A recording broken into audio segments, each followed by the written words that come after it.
everybody, and welcome to this very special second to last episode of this series of Shoot Your One Shot. I am so honored and privileged to be your game master and creative producer for tonight. My name is Connie. My pronouns are they, he, and she. You can find me all across the internet at by Connie Chong. I'm going to pass along introductions over to Quinn. Hi, hello, I'm Quinn, and my pronouns are they, them. You can find me all across the internet, not all across you can find me on fucking Twitter. God damn it, I forgot C can't edit things out anymore for this particular fucking, god, shit. You can find me on Twitter at Quintastic_. And today I will be playing Lolly Thornheart, who truly has never done anything wrong in their entire life, and they use they, she pronouns. And I'm going to pass it over to Rena. Hi, I'm Rena. Any pronouns everywhere at Liquid Rena. If you find at Liquid Rena, that's me, I think. I will be playing Tech, a bard who uses he, they pronouns, and I'm going to pass it to Fair. Hi, I'm Fair, pronouns she, her. You can find me across the internet at Fairbear. And tonight I'll be playing Vexper Grimsbane, your wizard school dropout, and her pronouns are also she, her. And I'll pass it over to Gwen. Hey gamers, my name is Gwen, yes, she, her pronouns. I'm going to be playing In Memoriam of the Lost today. Her pronouns are also she, her, and I'm going to throw it back over to Connie. Yay! Okay, gamers and ponies. Welcome to this very special episode of Shoot Your One Shot. If you're tuning in, then you will already know this, but I'm going to say it anyway. Shoot Your One Shot is a series of 7 one-shots set in Andake with a rotating cast of guests who all use the hashtag #BIMPOC-ShootYourShot at Transplanar RPG this past year. This event hosts over 30 incredible players, all of whom are BIMPOC, in our very own original non-colonial anti-orientalist homebrew world, and we are so excited that all of you are joining us. As a reminder, our next and final game of Shoot Your One Shot is this coming Tuesday, October 25th, at the same time, same place, at 7:30 p.m. US Eastern Time on Transplanar RPG on twitch.tv with The Last Kiss, featuring a certain love-torn murderous pirate captain and her motley crew. But that's for later. We're not here for that. We are here for Stars Over Blackspire. So, reminders of how you can support this thing. We have donation incentives up and going. 100% of all tips raised tonight and for the duration of this event will go toward paying and supporting all 30 plus of the incredible BIMPOC performers involved in Shoot Your One Shot. And we do have incentives, so if you donate $25 or more, you can grant a PC of your choice inspiration, or you can just throw it to the table for anyone to use. $50 will grant a PC of your choice an auto crit. If you're feeling particularly evil, you can give this auto crit to GM Connie right here. And of course, you could use !donate to get that donate link and get a refresher of what those incentives are. And !tweet. If you are, there are other ways to support outside of money, including publicity and signal boosting. So we also have a tweet of our going live thing. So make sure to like that, reply to that, retweet that to support this incredible event with these incredible performers outside of donating. And with that out of the way, let's get right into the session. So some heads up about content warnings for this particular episode. They include fantasy violence, horror, complex and complicated relationships, romance, references to sexual entanglement, death and killing, ghosts, tombs, grief, and monsters and monstrosity. So please use !CW at any time for a full list of these content warnings and take care of yourself. Your safety comes first. So with that out of the way, let's begin. 80 feet beneath the obsidian castle, under the salt-flecked bluffs of the Raven's Throat, below the interminable roar of the Sigirni Sea, are the catacombs of Blackspire.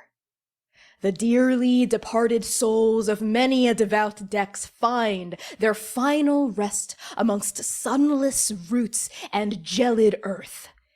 These catacombs are a labyrinth of skeletons and rhizomes, precious ores and ancient shrines dripping with melted candle wax. Roots from the tree of death and life span the narrow, dirt-packed passageways like so many bark-covered arteries. These roots hang from ceilings like dangling fingers, protrude from floors, and graft the walls in frayed constellations like the limbic system of some enormous corpse. And deep within this warren of graves and unlit shadow, legends tell of the final resting place of the paragon of the Raven Queen.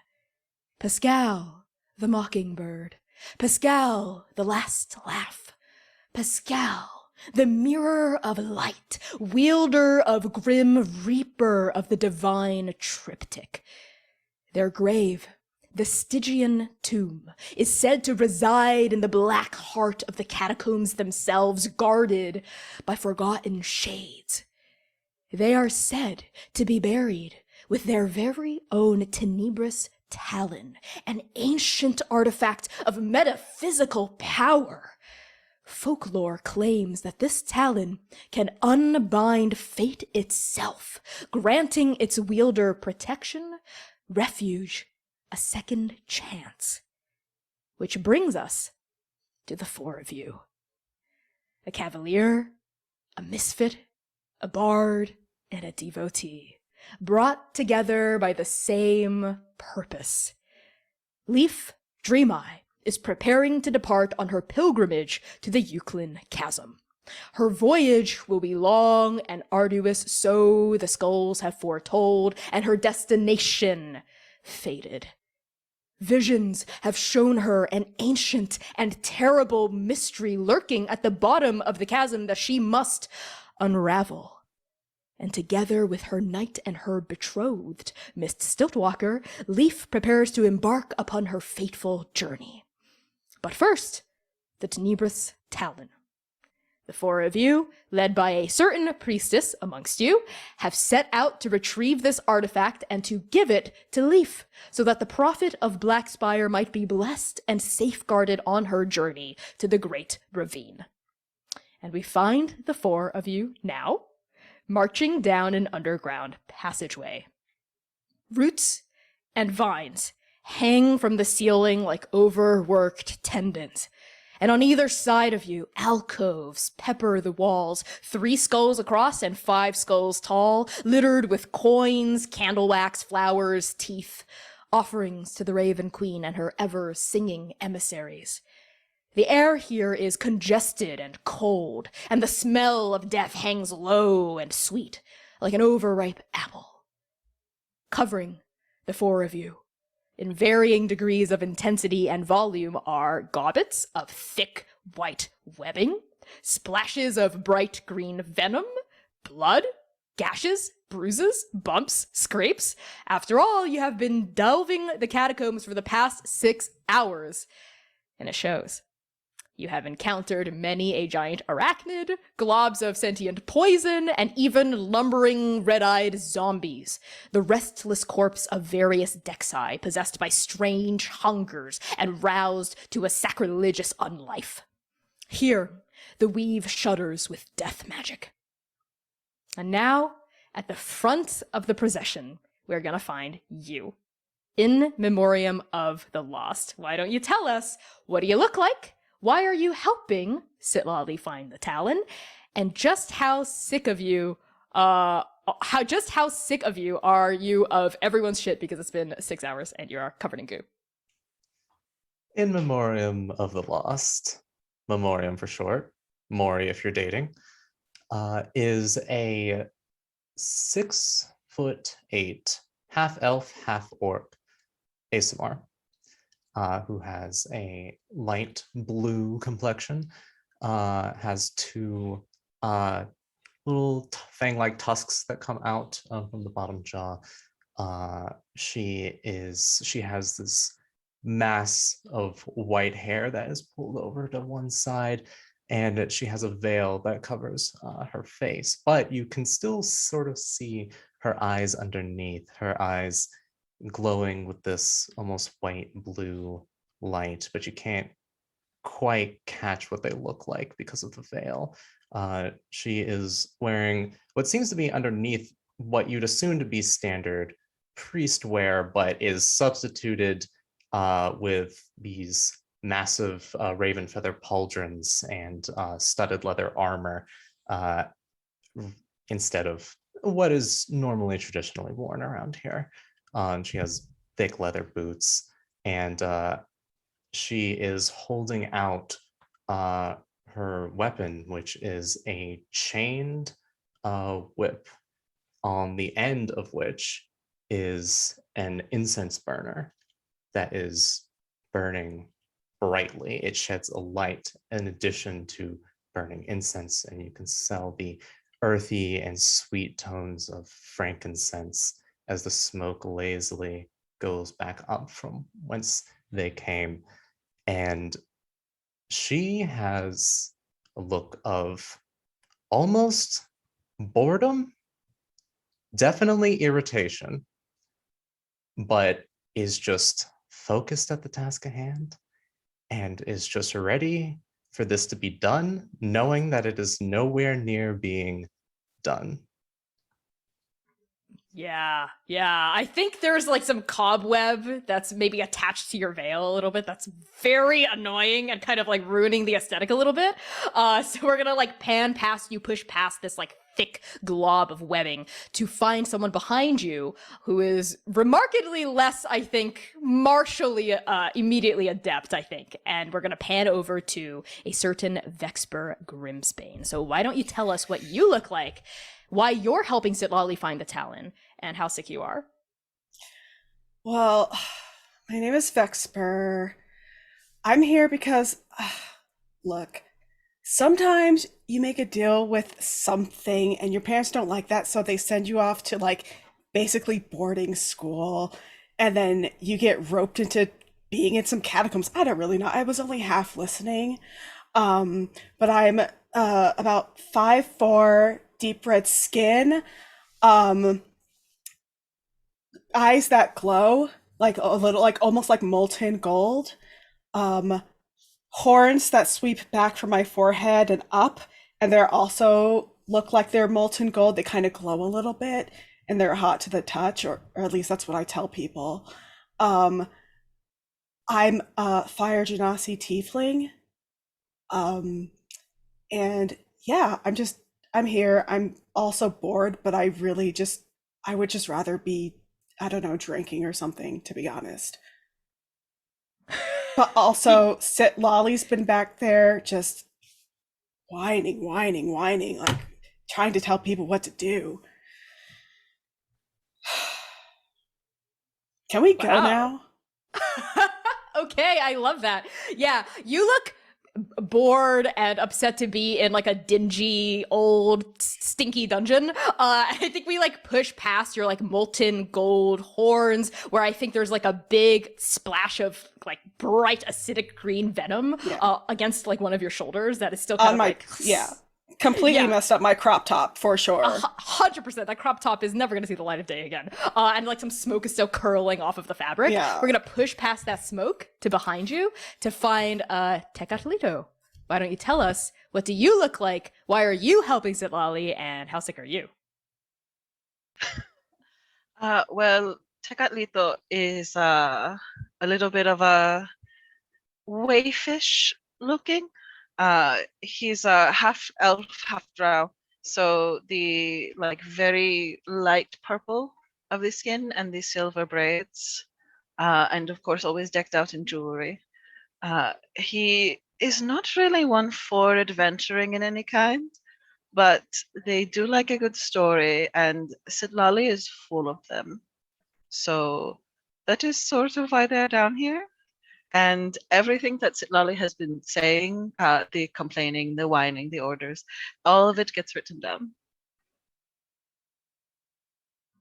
I love that. I love that. And I think, speaking of your muse, let's say, or perhaps your source of gossip, we're going to push past you to find Sitlali themselves. What do you look like, and why are you trying to find this Talon? Sitlali is approximately 2 inches high, taller than Memoriam for no particular reason. They are a changeling, and she has like short cropped white hair, they're very monochromatic for a changeling. It's kind of strange almost. Like no color to the face. Like it's all the black eyeliner and the lips. And I think somehow their black and white robes are somehow still pristine in all of this. Somehow. Little bit of mending here and there. But no, we don't get dirty. And I think, and black eyes, hence the contacts that I can't see in. And I think Silali is just kind of, Silali needs everything to be perfect for Leaf and expects everyone to be the same level of perfection that they bring to everything that they do. So she is just kind of, the occasional condescending remark here and there, or a reminder that perfection is expected, or would Leaf really approve of that, Vexper? And I think currently they're in the middle of saying, Memoriam, it's so nice to finally see you again in the halls of Blackspire. You're normally off doing your, what is it you call it, pest control? Raven Queen bless that we can finally see each other again. Silali, you do not need to act as if you don't know what I do. I am an exorcist, and you wouldn't be down here this far if it weren't for me. So cut the shit, doll. You can say whatever you'd like to me, but that doesn't make you any better than me, now does it? Of course not. You're Ray's favorite. Always have been. Always will be. And there's just a slight shoulder adjustment as we continue to move down, and more and like a little jaw adjustment. Like a slight irritation. I'm like watching this happen in front of me, just like the rolling muscles and like the tick in the jaw. I'm like, oh shit. This is the most excitement that I've had so far today, and that includes the giant thing that was crawling out at us. Like, ooh, drama, I'm here for it. What about tech? Now, Sitlali, when you say always, do you mean like very much like always the favorite, like from the beginning? Tell me, I guess, about that. Well, I've been studying with Leaf since I was about 8, I suppose. And I've always had a knack for it. We're still working on my dream prophecy. It's not quite where I would like it to be. Leaf says that's fine and that not everyone has to have, the level of prophecy that they do, but I would certainly aspire to it, so we are working on it. My swordsmanship isn't quite as good, but Stiltwalker isn't really my... Regardless, I have been Leaf's favorite ever since probably my parents sent me here. Well, we live around, but we moved. Vexper, where is it you're from again? I forget. Oh, maybe it's because I just never told you because it wasn't none of your business. Also, I feel like, you're working on this dream prophecy and you're Leaf's, I don't know, protege or whatever, but like, maybe you should dream bigger. I don't know. Maybe that's what your prophecy will tell you, instead of just being a suck up all the time.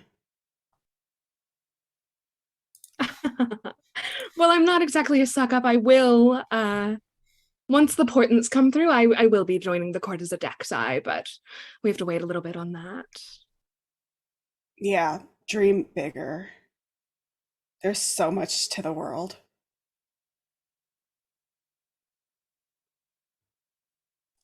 And I think Sitlali just kind of smiles broadly, and it does not reach their eyes, and the teeth are a little sharper than normal. Vexper's not even looking at you.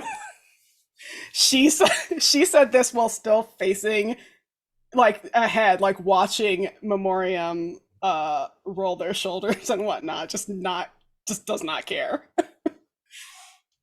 And as Vexper insulted them, Lolly's expression changed and just like mumbling to himself as he's like writing these things down. Not the fan fiction, like biography. Oh, Tech is like one day I'm going to release Sitlali's biography. Like I'm going to be the Sitlali Thornheart biographer. I love Okay. that. That's so I funny. have a question. Is this going to be like an actual biography, or is it going to be like an Alexandre Dumas, like historical fiction with some hard embellishments? I think that really depends on how Sitlali goes. Really, really depends. Oh my God.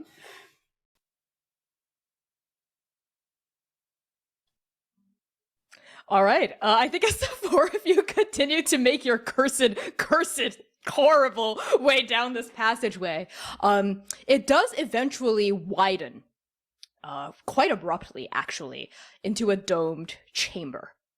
And here in this chamber, the ceiling arches 10, 15, 20 feet into the air and is supported by these like crowning gnarled roots of the tree of death and life, which of course the catacombs are just in its entire root system, and this tree is like fucking huge. In this chamber, it feels like you are in the underground nest of some burrowing bird. The walls here are lined with sediment, leaves, branches, twigs, and scattered throughout this chamber are the vestiges of camps. You see blackened patches of ash where fires used to burn. You see old, rotting bedrolls, even tents that have long since collapsed and begun to decompose. And at the very back of this chamber, 30, 50 feet away, let's say, facing your party, is a huge, spanning wall of roots. Just tangled, branching, knotted roots, all crooked whorls and brine-slick moss and fungal spores from the black tongue itself.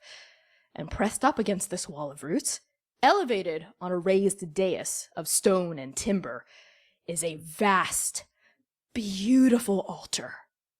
It is carved from a single piece of star-bright obsidian, flaring with veins of coruscating white marble. And this altar is as long as a noble's dinner table, and it is laden with offerings. We see piles of thick golden coins, gems of every color imaginable, teeth, herbs, vials of blood, massive ribs of rare beasts, sacks of now rotten grain, melted wax, incense, ash, flesh. And based, I think, on your 6+ hours of just trekking through the catacombs, fighting all manner of horrific stinky beasts, based on your cartography, your navigation, your research, honestly, your gut, this feels very much like it. Like the end of the catacombs. This should be the Stygian tomb, the final resting place of the paragon of the Raven Queen, but there's no immediately visible grave or crypt or mausoleum that you can see. There's just that raised dais, an offering table, a huge wall of roots, and old abandoned campsites. What do the four of you do?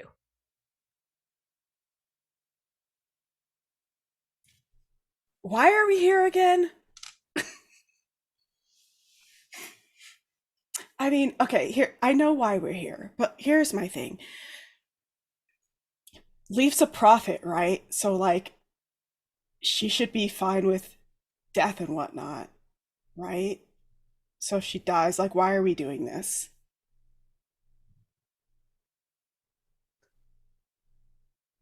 That is quite an assumption.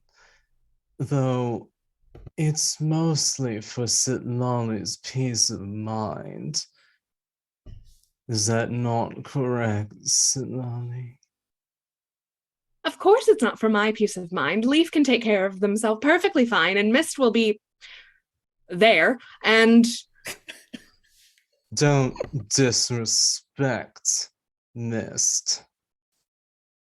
And so, Lolly, you did say earlier today that you were Actually, I'm going to. What was that about disrespecting Stiltwalker Memorial? She can handle things. I don't understand what you're so worried about. I don't understand why you care so much about her. You two have been close, haven't you, for quite some time? We've known each other for as long as I can remember. You know that. And does it bother you that she'll be leaving? She'll be back, said Lolly. I'm not worried about it.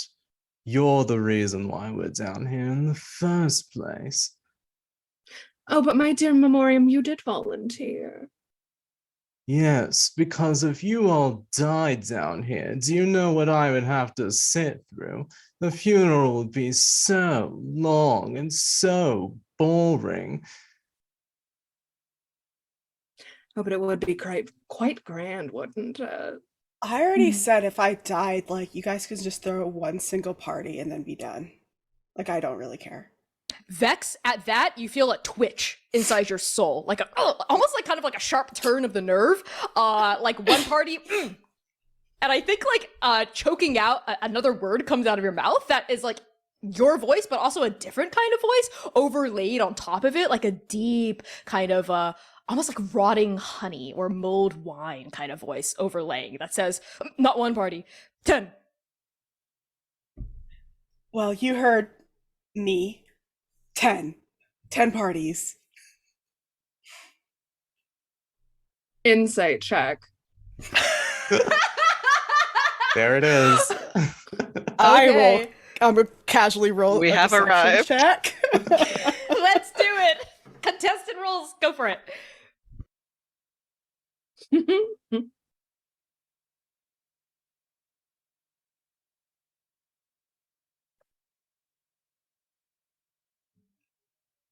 All right. Vex, what did you get for your deception? 19. Okay, Sitlali. 27. Did you crit with that die? No. Okay. That's even Yikes. worse. That's I love it. terrifying. Yeah. You're like level 5.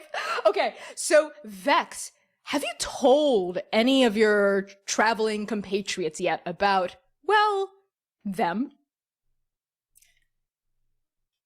I probably have talked about it vaguely, like, oh, I have a friend back home, blah blah blah. Like, you know, they've been helping me out a bit, but like didn't say like exactly. Didn't give details. 'Cause again, it's, Okay. you know, nobody's business but mine. Got it. Just a quote unquote friend back home. Tell me what Sitlali gets with that 27. Like, what do they see? I think what they see is, as I say, you heard me. For a moment, my eyes go like just it's a flicker, just completely black, and then back again, and almost like it looks, it's almost illusionary, but like maybe like you see like sort of like my jawbone poking out through my skin. It's not like real, but it's just sort of like almost like something has like superimposed itself on me for a moment. Yes. And then flickered Almost away. like a magical glamour holographically ripples like the surface of static off a television screen across Vexper's visage. And for half a second, Sitlali, you see, instead of Vexper, or rather on top of, or above, or behind Vexper, an Earth Genasi elf? No, not quite a mortal. This is not immortal. It's something much greater, much more powerful. Either way, they have these tapered ears and this skin made of gray tombstone and dark pits where their eyes should be, with dancing points of light within, flashing all kinds of rainbow colors. And this hair is short and white and parched as bone, and they wear a wreath of nightshade flowers and these like long flowing robes of sheer fabric, like a funeral shroud, ripple down past Vexper's crop top. And the bitter smell of grave dirt fills your nostrils, combined with the sweet smell of rotting wine. And then that image goes away. And you can roll Arcana or Religion to try to figure out what the hell that was if you want.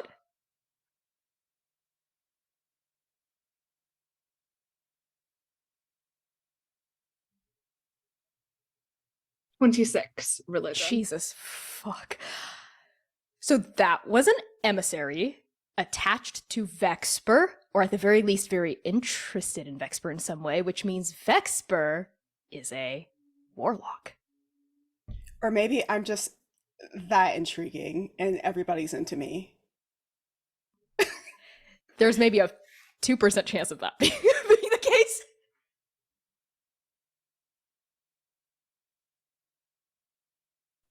I think Sitlali fixes their gaze on you, Vexper, and just kind of like slowly tilts their head.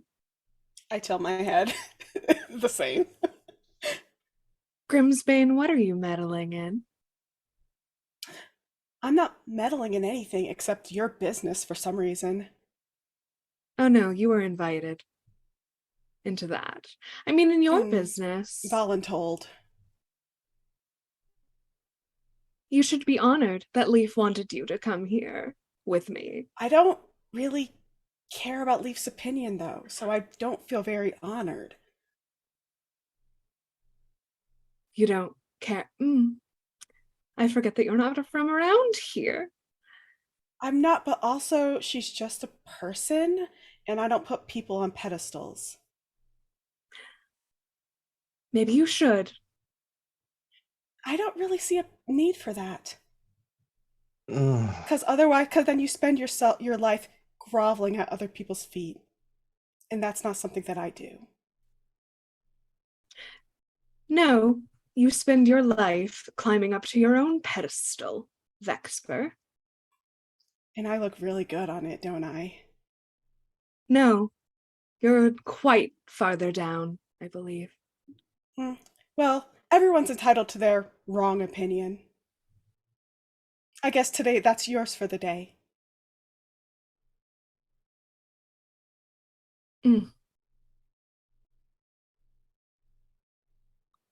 It speaks volumes to my self-control that I haven't hexed you. I guess it speaks volumes of my self-control that I haven't done the same.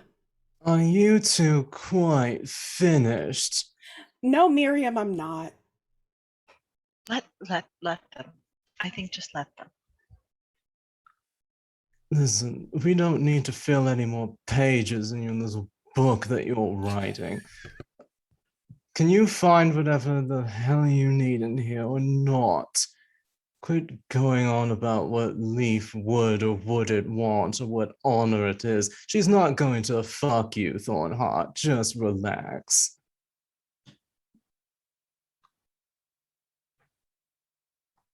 It has always been strictly platonic between me and Leaf, and that has been my decision. Good on you, then.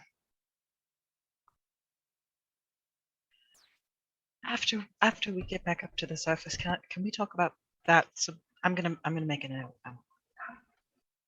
What are we looking for?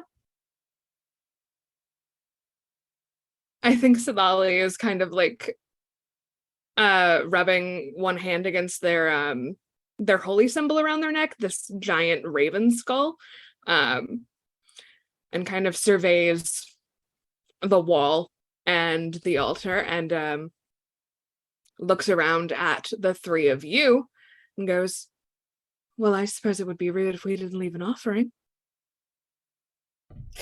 I lean over to Memoriam and I'm like, she said it was her decision to not sleep with Leaf, but I feel like it takes two people to consent to that, right? So Leaf also didn't want to fuck, right? That is it, leaning all the way down over, being very obvious about it.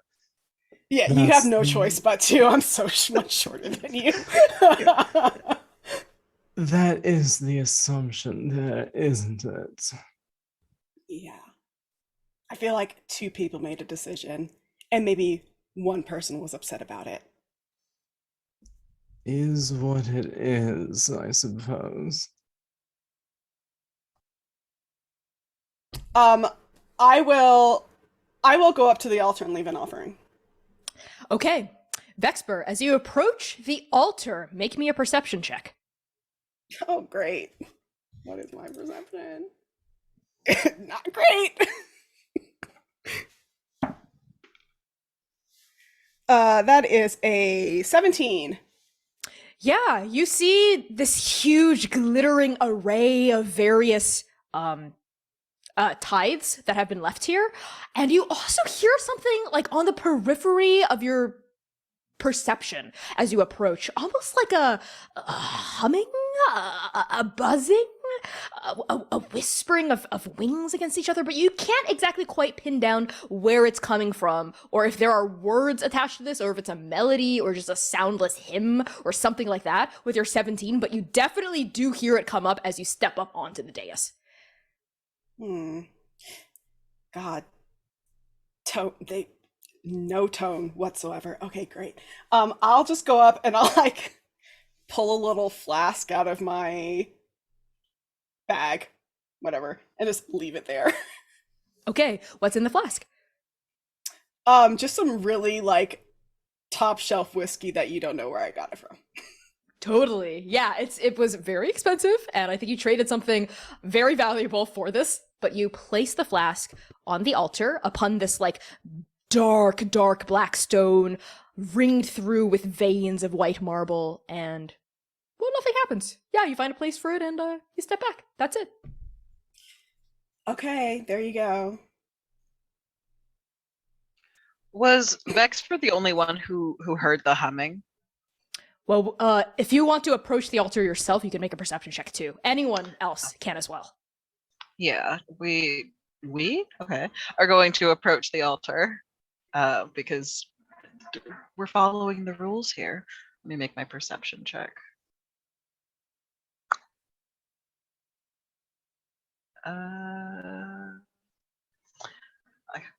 Please roll well.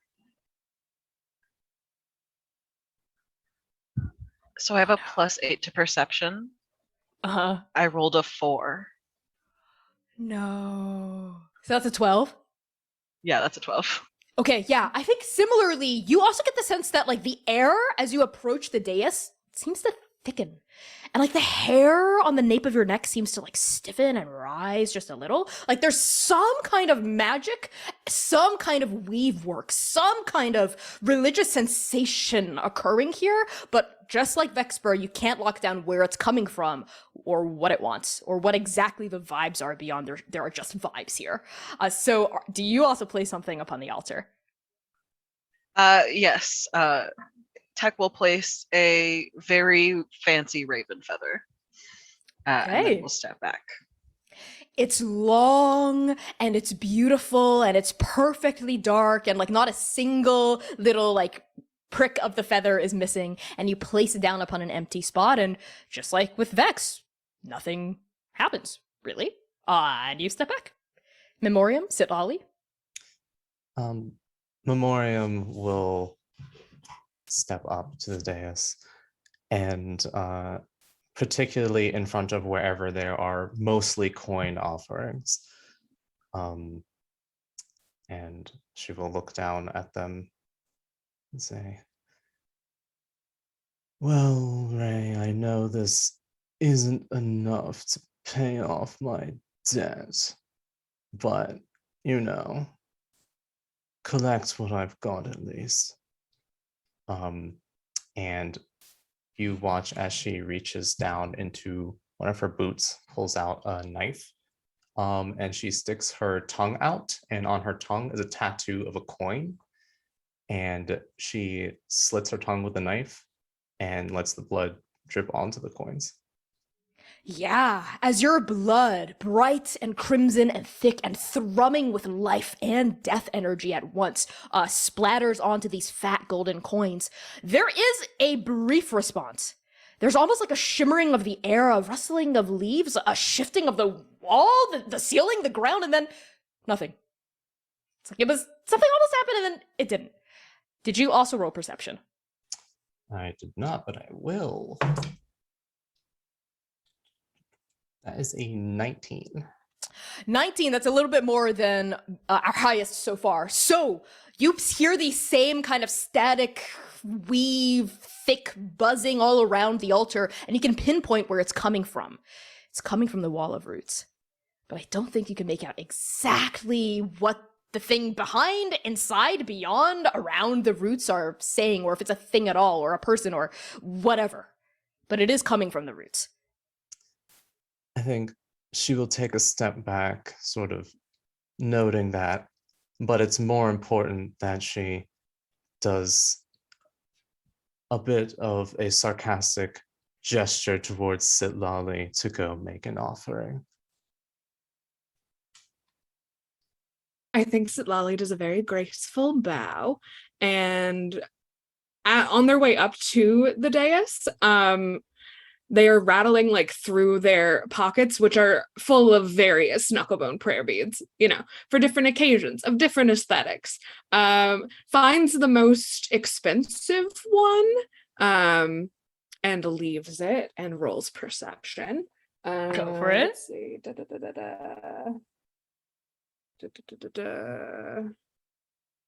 27. Jesus fuck. Yeah, that'll do it. Sitlali. Disgusting.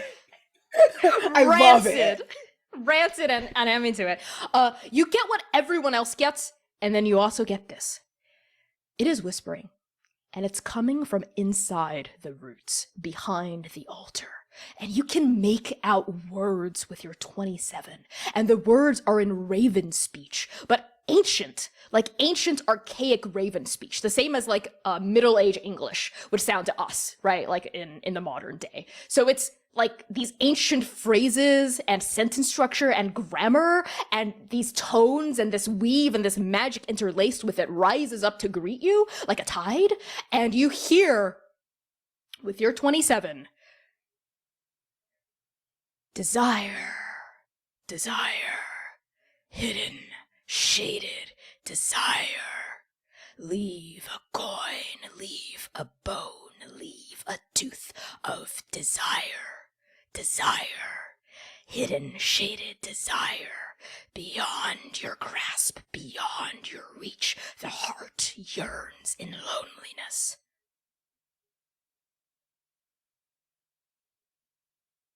And I think as you also, with your 27, look down at all of these various kinds of offerings, I mean, there's all kinds. There's like blood and bone, right? And like pieces of flesh, like the whispering voices had said, and coins and gems and scrolls and magical little implements. And you also look around and you notice like the abandoned and very old rotting campsites too.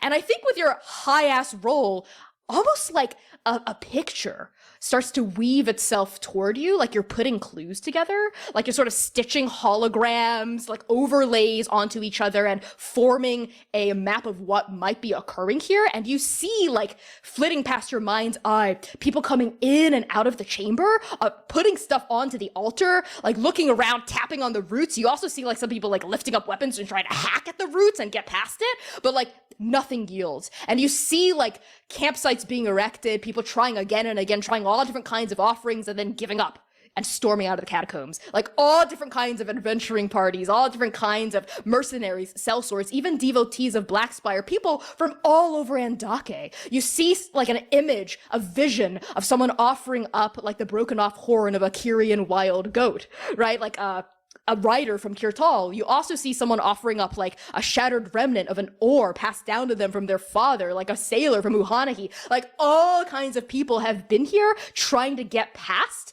this false chamber, you realize, to get to the real one beyond the altar, but none have succeeded. All have failed and left.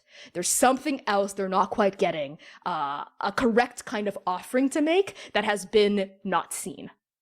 And as you hear those words roil around in your head again, desire, hidden, shaded desire, I think your heart tugs, like for half a beat, almost painfully, like skipping it, like receiving news of something horrible. And tell me, Sitlali, what hidden, deepest yearning of your heart that you can't have flashes across your mind's eye?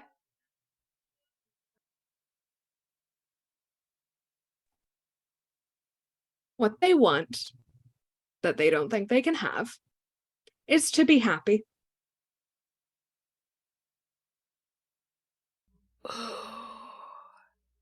Okay.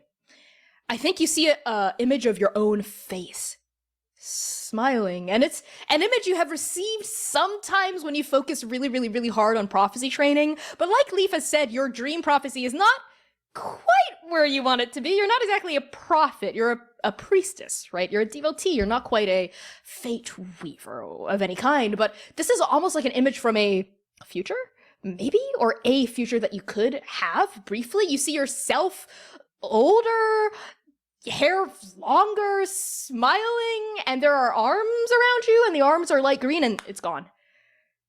And it's like it just washes away like sand in the wind. And Sitlali, as that image comes to you, as that vision comes to you, I think maybe even unconsciously, you have been working the weave around you as you've made that perception roll to like uncork these answers. And just like a water bursting through a dam, the weave uncorks around your companions as well. And I think, Sitlali, you didn't notice this because you were in your own head and you were just looking at stuff and seeing this vision. But Tech, Vexper, and Memoriam, as the three of you witness Sitlali lay down this very, very expensive knucklebone and then just sort of go still and not move, you all sense like almost like wind whipping around the chamber, centered around Sitlali as though she is the eye of a storm, a gentle and then stronger breeze that you realize, I think very quickly, are strings of the weave pulling taut around all of you. And then with a quick snap, bend, break, the three of you have that same kind of shattered vision smash through your own minds. So let's start with you, Vex. What hidden, deepest yearning in your heart that you can't have flashes in front of you? Freedom, and more specifically, the ability to make decisions for myself without having people question it, and being trusted that I know what's best for me, and not having to follow the other people's plans for me.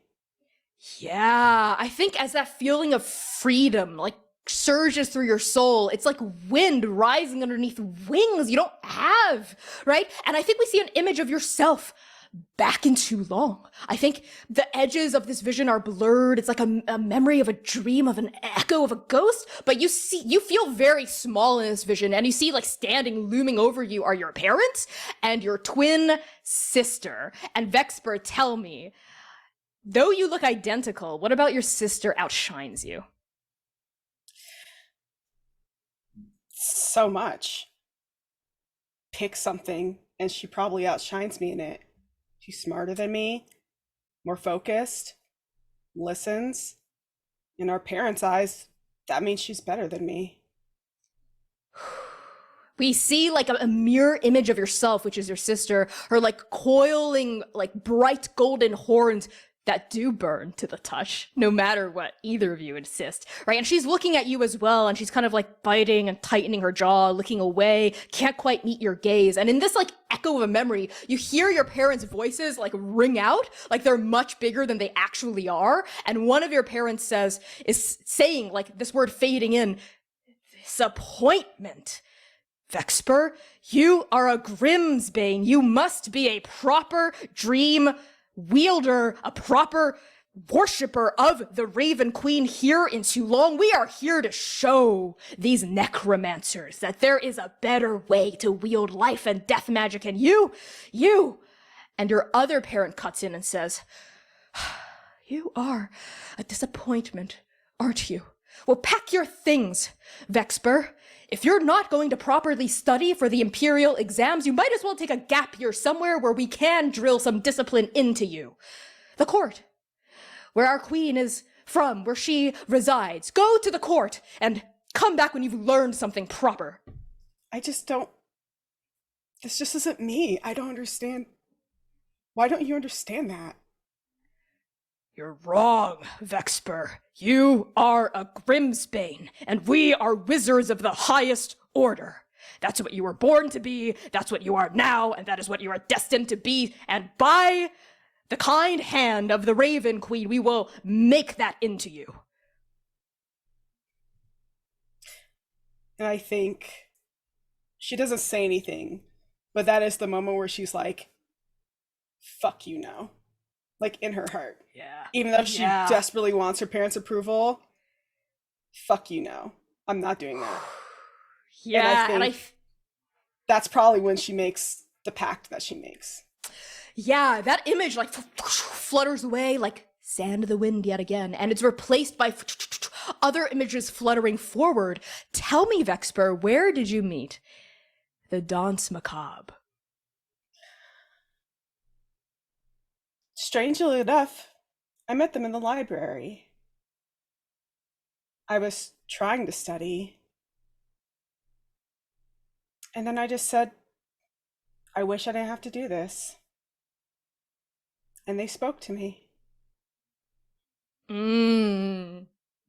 I really like that. I think we see another flash of you in the Royal Library of the Slumbering Palace in too long. You're like gathering your last bits of study, all the final bits of books you'll need for your pilgrimage to the court, for your quote-unquote gap year. And I think as you're slumped there, like bored out of your fucking mind, like filled with frustration and irritation at your parents, at your sister, who didn't stand up for you, who didn't say jack shit in that argument. She never fucking stands up for me. She never does. Never does. So I'm not surprised. Never does.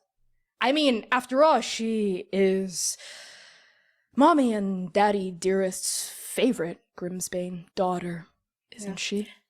Ass kisser extraordinaire. Ass kisser extraordinaire. Groveling little simpleton. Woof.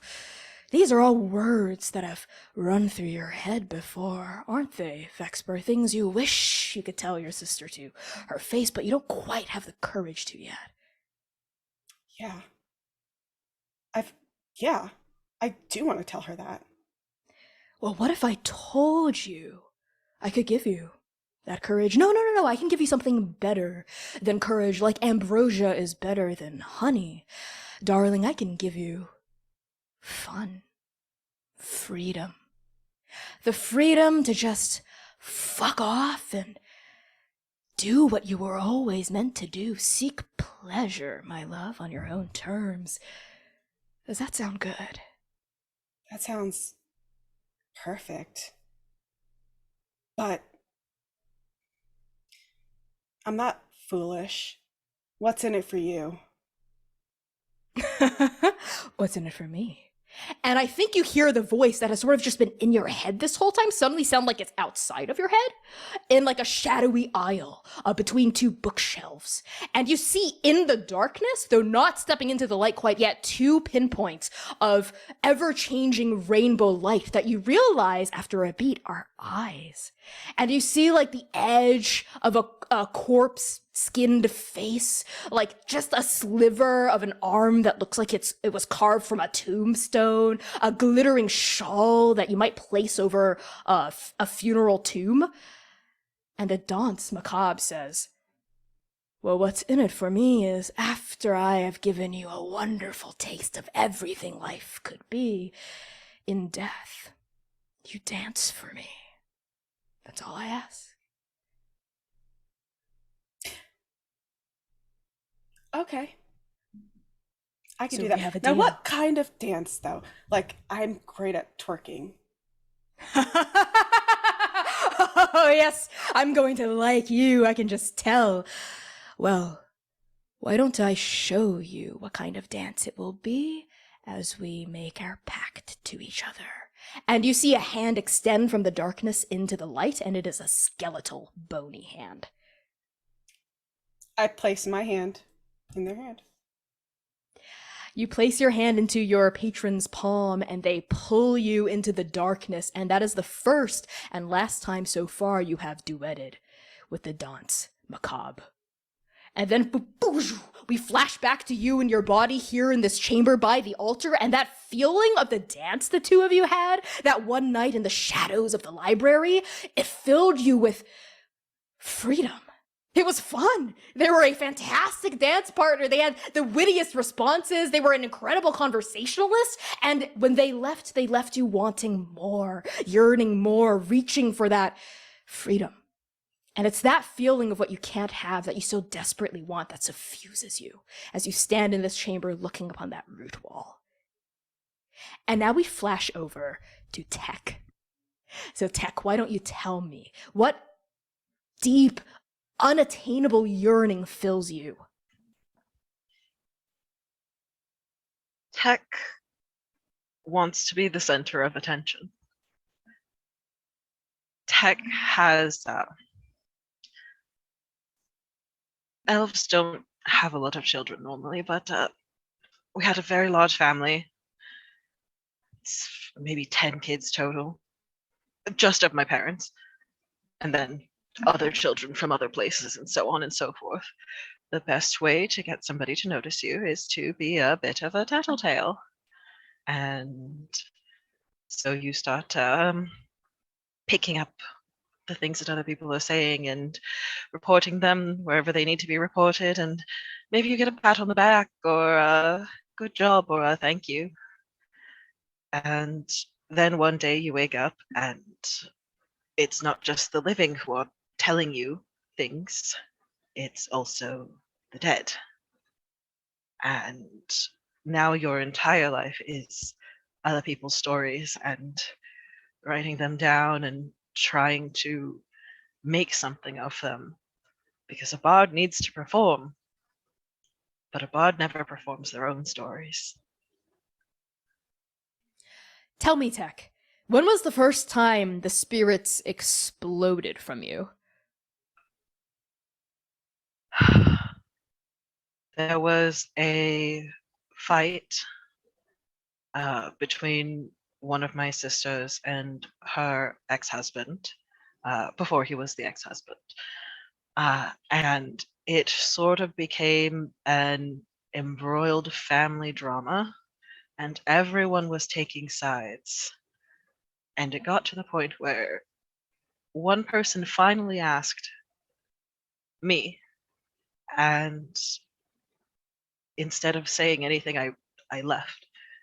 I ran out of the house, and thinking about all the decisions and the very brief moment that all of those eyes were on me, suddenly I walked through someone taller, thin, but not thin. They're just translucent. And there was a ghost, a spirit, and suddenly they were talking to me too.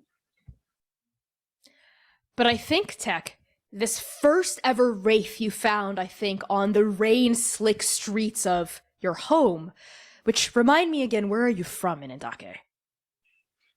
Excellent question. I wrote it down. Nabal. On the rain-slick streets of Rosso, I think we find you running out of your family's home. The door slams behind you as we hear like 10 different voices of your siblings all shouting, and all of their husbands and wives and spouses and partners and kids and pets and cats and birds and dogs. All of them are barking and yipping and chirping, and there's just such a cacophony. And you ran away from that beautiful brief moment when you were the center of attention, and then you walk through a wraith?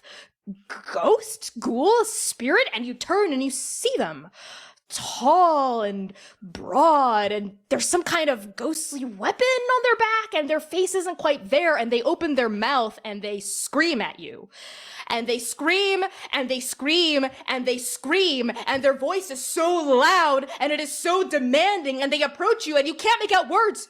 Tech, you've never been able to make out their words. You get the sense they're trying to talk to you, but you can never figure out what the fuck they've been trying to say. And they're so loud, and it draws so much attention. And for the second time that night, you are the center of attention as the enforcers of Rosso, Bloodthirst's Kusing Guild members rush onto the scene to try to shut you up because you're ruining business. And I think that was a taste of bad attention that you got from this spirit. And ever since then, Tech, these spirits have fucking haunted you. Every time I think your emotions have gotten a little too overwhelmed, or when you've tried to use magic, very simple magic, a single thaumaturgy to turn off a light, boom, a fucking ghost explodes out of you and starts screaming. And it takes a lot to get them to shut up. You either have to run away, or what else do you do to quiet them? Sometimes they scream back. But that gets a lot of looks. It does. So, but interestingly enough, Tech, you shouting back with anger almost seems to cow them. It really works very well, actually, when you respond also with shouting. The spirits, and there are more than just one, you've met a ton of all different shapes and sizes, though you can't quite make out their forms or their appearances. They're kind of like silhouettes, right? They will kind of shrink, draw back, flinch, and vanish when you shout at them with anger or irritation or frustration in your voice and on your face. They're gone. And Tech, if it's okay with you, I don't think we've seen these spirits explode out of you quite yet with all 4 of these people in the same room. I think, has Leaf seen? Leaf has seen, but Leaf might be the only one who has seen. I think so too. And I think Leaf had tried to offer you advice, but then Sidlali had come to them with so-and-so stuff, and then Vexper wasn't paying attention during lecture, and Memoriam was, talking with Mist, and Leaf needed something from Mist, and other things had taken Leaf's attention, and she could never quite focus on you. And I think that's the feeling you're left with as we pull back here, an echo of the screaming spirits that come when you're overwhelmed or doing magic, and that feeling of wanting to just be seen, not for the stories you weave of other people, but for your own story. I mean, who are you even beyond that book of other people's tales? And then Screaming, it's all out there. Tech falls to the ground, falls to his knees, and it is just exploding out of them, almost out of their pores. I'm into that. Yeah, as these feelings overwhelm you, you crumble, you take a knee, and boom, all of you, Vex, Sitlali, and Memoriam, see them. These ghosts, spirits, ghouls, boom, explode out of Tech like they're the center of a fireworks show of the most haunted variety possible. And there are dozens of spirits just now swirling out of Tech all over the place, shouting and shouting. But this time, for some reason, Tech, for the first time in your life since being afflicted with this, all of you hear words. Specific words, and the silhouettes begin to fill in. And in the bullet time as that happens, we actually push through the swirling ghosts to find Memoriam, because I think we find you standing there embroiled in your own memory. So tell me, what is the hidden deepest yearning of your heart that you can't have? So normally when there's a ghost tornado, Memoriam's on that shit. But right now, she is just still completely out of it as she is sort of receded into herself. And outwardly, you see this white smoke coming out of her, past her lips, as if there's something burning inside of her. And inwards, what do I most desire? What do I desire? I just want the love back that I give. The love that I give the Raven Queen. Just because my bloodline decided that, at least someone down the line decided that that love wasn't worth it. And now my love means nothing. I have to pay off the debts of somebody else. is my curse to bear. And now I know that this curse of chasing ghosts isn't restricted to the dead. Because I can't even get someone who's alive to love me either. Memoriam, where are you the night you realize you are in love with Miss Stiltwalker? I think this is one of the nights of whenever they are able to get together, as Memoriam does travel to deal with spirits. She's a ghost hunter. But when she's back in Blackspire, just to keep things sharp, and as a fellow whip user, they spar, as they have for most of their lives growing up. And I think there is one night when they're sparring, and Memoriam slips. Just completely is caught off guard, and Miss Whip catches her by the waist, pulls her down, and drags her towards her. And she's just looking up at Miss Stiltwalker. And she's not wearing her veil, and in her eyes, when she opens them, there are no pupils. And then after a moment, there is a pupil. And then within that pupil is another pupil and another pupil and another pupil, as if it's just infinitely going back. And she's just looking infinitely up into Miss Stiltwalker's eyes. Mist is a towering, gray-skinned drow woman built like a brick shithouse. She wears a single black feathered pauldron on one shoulder and this rich, full-length black silk cape embroidered with golden thread, and tessellations of raven wings all the way down. Her hair, I think in this memory, is long, it's black, and it's regal. It's swept up in this efficient, boyish ponytail. And she has this hard jawline. But as she looks down at you with your infinite gaze, I think breathing kind of heavy and tangled in her thorn-edged whip, her laugh is soft. And both of her eyes are this sudden, bright gold, like they're Galtanger peering over the horizon. She's got this sleeveless armor on, revealing these thick, muscular arms veined with golden tattoos of feathers and raven wings, and she... Memoriam, I don't usually catch you so flat-footed. I've made a miscalculation. Congratulations, darling. You beat me this time. You can say that again, but prepare for way more ass kickings in the future, too. And she, I think pulls on the whip at the same time as she leans down and, pulls you up by your arm. So she's, kind of, reverse dipping you and cupping you, I think, at the small of your back to get you to your full height.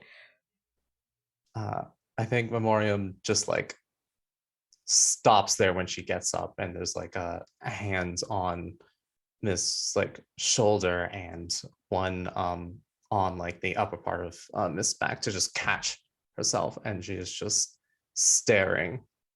And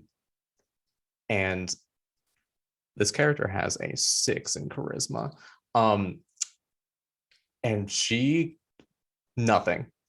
She realized what she's feeling, and she does not have the ability to process or verbalize it at all. And all that it is just this white smoke coming out of the corners of her lips as she just stares, and her face flushes a darker blue. Oh, shit, wait. Hold still. And Mist reaches forward and her fingers brush your cheek as she plucks a leaf that had fallen into it from the muddy training ground. I Oh, are we? Well, we are here.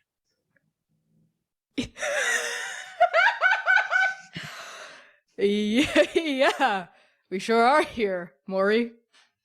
All right, less flat-footed this time, and she starts to like gently plant you back on your feet and unroll the whip. And as she does, Memoriam, tell me, does Mist know about your curse? She's the only one who knows. So, and as she's like unwinding the whip, which is quite long, it takes some time, she's like being careful not to prick you with any of the thorns along the girth of it. Any leads on that curse situation? I mean, is the quota filled yet? Is that how it works? Have you ferried enough souls properly to the after so you actually have an after now? Well, I don't think so. I mean, you tell me, is it still only gold? And she opens her mouth and shows her tattoo on her tongue.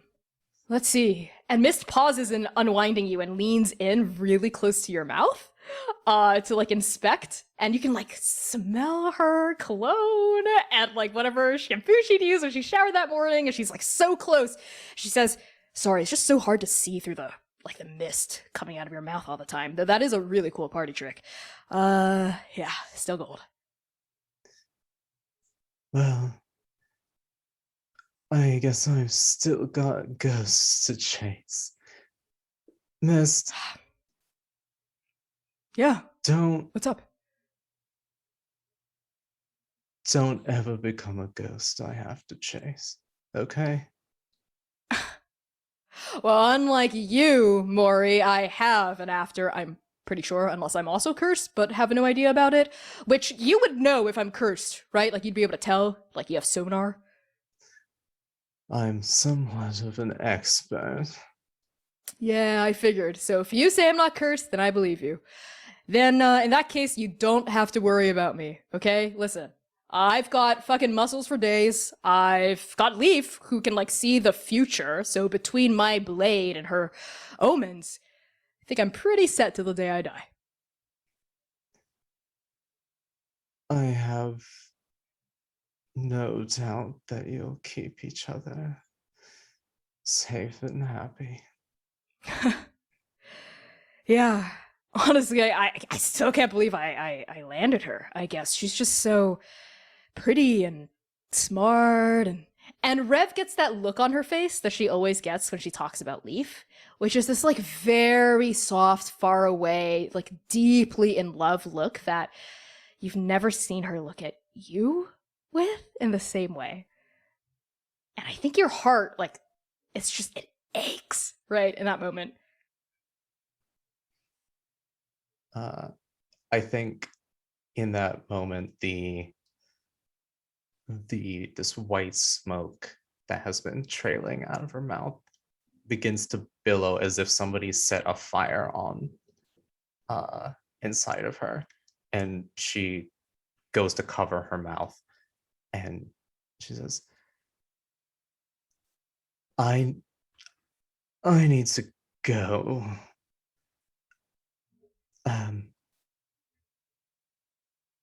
I'm happy for you.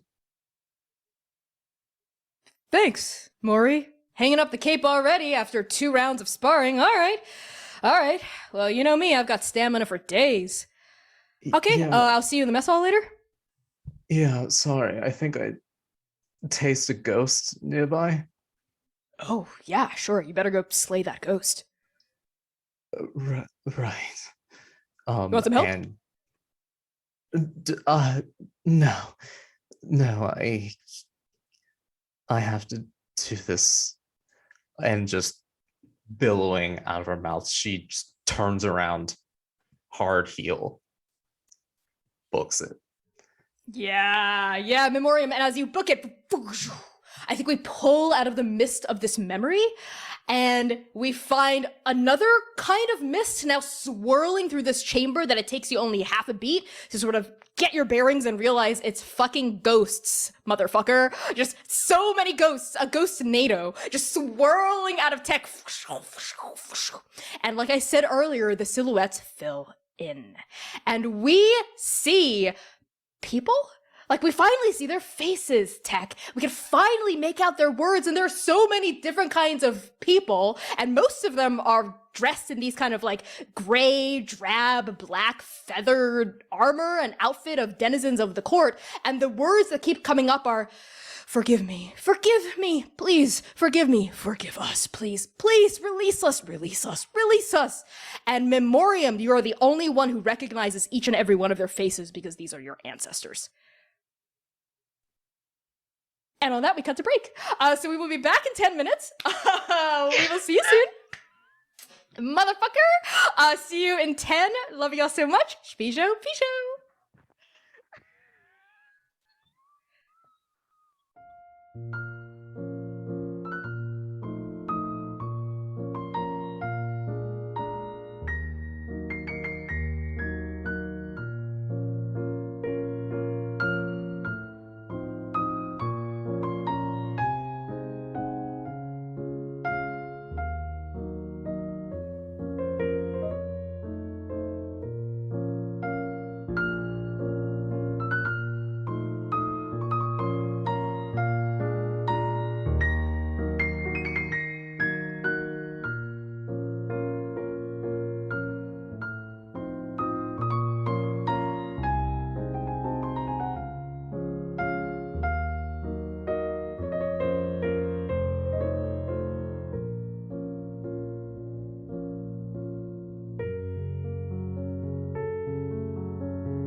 Hello, everybody. It is so good to see all of your digital non-existent faces in the chat again. Welcome back to this PvP zone-enabled area of Stories Over Blackspire. Without further ado, let's get right back into it with some content warnings.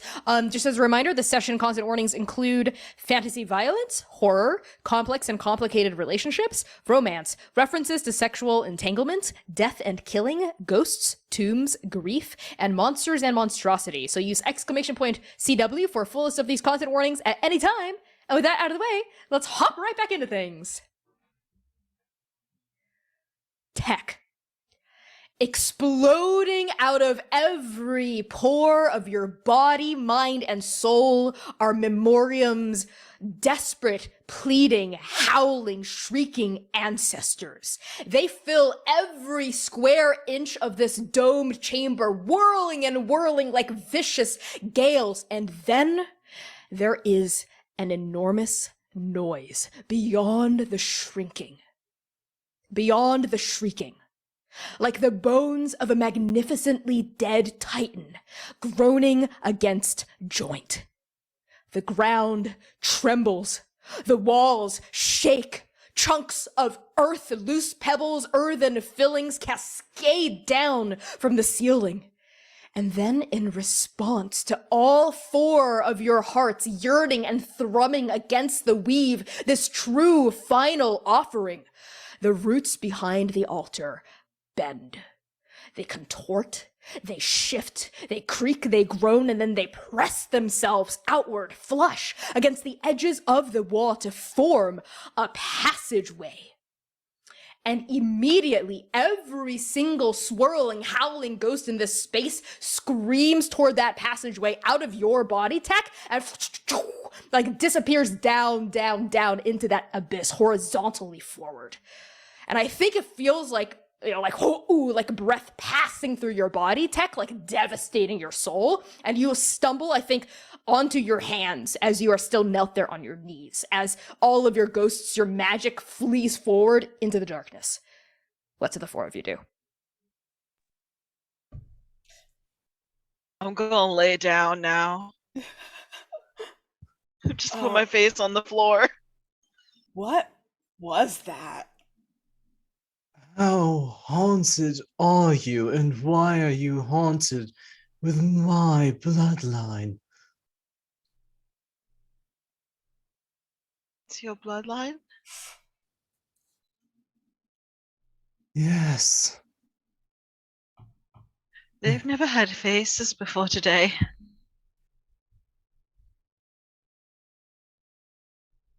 I think Memoriam, you're on the ground. Memoriam walks over to you, towers over you, and just picks you up.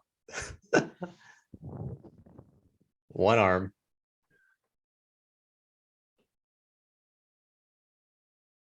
Why did this happen?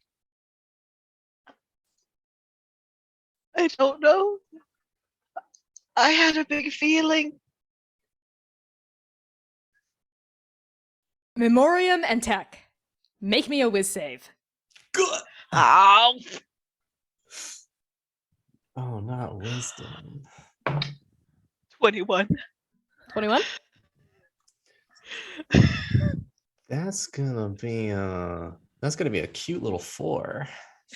Ooh, and a cute little 4. Okay, so what this means is Techie won't take damage from this, but rising up in both of your souls? Or is it really rising if it's the soul itself expanding, contracting, expanding, contracting like a poisoned heart? You feel on your end, Memoriam, a deep, throbbing, ripping, not fear, but regret, remorse, sadness, and shame. And coming over you, Tech, is anger, is a sense of deep, bone-biting, marrow-splitting betrayal, rage, and yes, fear. Fear is there too. And both of you feel this emotion as well, heartbreak. And I think for you, Tech, surging up, you feel a presence that is yours and also not yours. And so do you, Memoriam. You feel a presence that is yours and also not yours, as both of your ancestral spirits rise within you. Spirits of the souls that the two of you are now reincarnations of rear up like predators in front of prey. And Memoriam, in Menosimi's voice, you say, I never meant for this to happen. And Tech, in Tristeza's voice, you say, you killed me! You killed me trying to grasp for immortality! You made me into what? A phylactery? And you called it love? I'll show you love! Tech, make an attack roll against Memoriam at advantage. Okay. Woo! If you're cool with it, because you did succeed, you can fight against it if you want. Actually, I do think Tech will fight against it. What? Because the part of Tech that is Tech doesn't want to fight Memoriam. What do I roll to fight it? Actually, you succeeded. So I think you Okay. can feel the spirit trying to surge forward, right? Like feeling this like deep anger raging at Memoriam, who is Mnemosyne, but you're able to like not do it, right? Even as I think you feel magic sparking in your soul, sparking in your body, lighting up your nervous system, you're able to like hold your own ground. So what do you say instead, even as another shrieking voice is coming out through your body? What did you do? What did you do? What did you do? And Memoriam, you're gonna take some damage as Mnemosyne's soul, which is also your soul, rises up, and the process of it hurts you. It fucking hurts. So you're gonna take a easy breezy beautiful cover girl 21 points of psychic damage from it, just cracking through your soul. Cool. That's a lot of damage.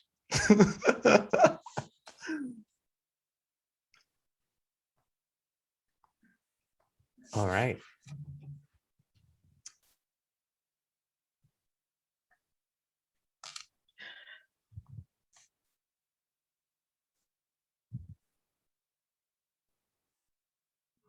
So Memoriam, how are you responding to Tech seeming like they're struggling, like trying like there's something about the magic that feels hateful and hurt and wounded, trying to surge towards you, but it doesn't.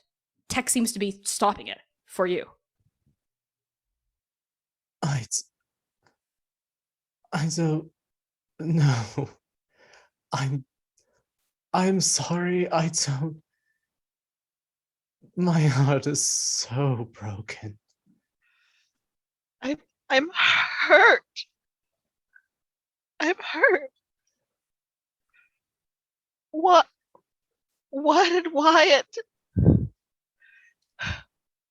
I can't forgive you yet.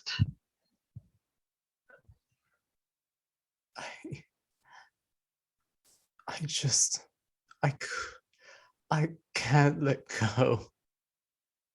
I can't. You have to. Why? Why do I have to remain and suffer without you? There's nothing left if you don't let go. Then it's a battle of attrition, and we're both just stuck.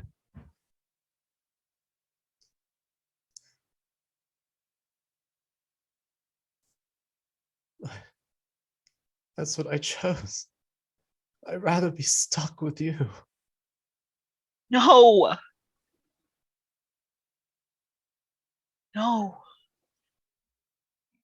At that, the two of you in tandem feel, I think, these ancestral spirits surge down, and like your own souls, which were yours, but also not yours, but also were at the same time, sort of like rise up again. And it's like releasing this huge pressure of a contracting heart, now allowing blood to pump through the system. And this entire time, Vexper and Sitlali. So you've witnessed this? But while this has been happening, all of the ghosts that have rushed out of Tech's body had disappeared down that passageway, and the two of you had also noticed and heard commotion coming from whatever room or chamber or other passageways at the end of that corridor, in addition to witnessing everything. So I want y'all to tell me, what are y'all up to? What do you do? First of all, I'm watching this drama. Peak. Mwah. Beautiful. Love that. But also, I see the ghost go down the passageway. I look down there, and then I look to Lolly. Is like, after you. This is your mission after all. I think Sitlali had been attempting to respectfully look away from whatever ancient drama was happening. I was full in it. Sitlali was like, so that's not my business. For once in like their possibly in their entire life, they decided that something was not their business. And she just kind of looks down the tunnel, nods, casts light, and starts hoofing it. Totally. Yeah, light explodes out of your fingertips and you rush down this tunnel. And I think, Sitlali, you are the first to go through this corridor of twisting vines and gnarled roots. And I assume, Vexper, you follow? Yeah, I let Sitlali get like maybe 10 feet ahead of me, and then I follow. Sure, then you also Yeah. follow. Yeah, totally. Memoriam and Tech.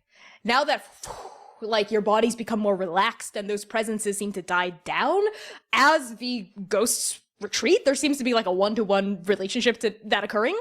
Do the two of you also follow?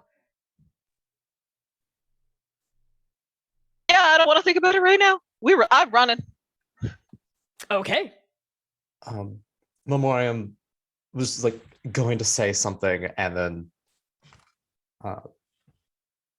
he just runs off. It's like, those are the only spirits I can't quell. And she runs after them. All right. And I think, Sitlali, you are the first to arrive in this chamber, but the rest of you also, in like varying staggered stages, reach it as well. Until the four of you enter into a like large, vast, domed chamber that puts the antechamber, honestly, to shame. It is splendid. It has arched walls of earth, branches, a floor of paved, packed grave dirt. Shallow streams of water from the Black Tongue actually flow in these perfectly carved concentric circles around a central dais. And elevated upon that dais is a tomb. There's something else in this chamber, too. In addition to the ghosts from Tech howling forward, we actually see this menagerie of spirits whip up and join a much, much larger school of howling, ravenous, hungry ghosts. Like they're minnows joining like a huge cyclone of fish or sharks, just like joining it. Like these wind-like wraiths just whipping around, shouting and shrieking, tearing through the open air over the shallow waters, causing ripples across and through the branches and earth and floor in ferocious gales. And all of these spirits are thick as fog. They are bitter as poison. They are screaming, howling, rushing. They are swarming the Stygian tomb. Their voices are like daggers against a blackboard, and their ghostly yells surge in a furious chorus. I need all of you to roll initiative.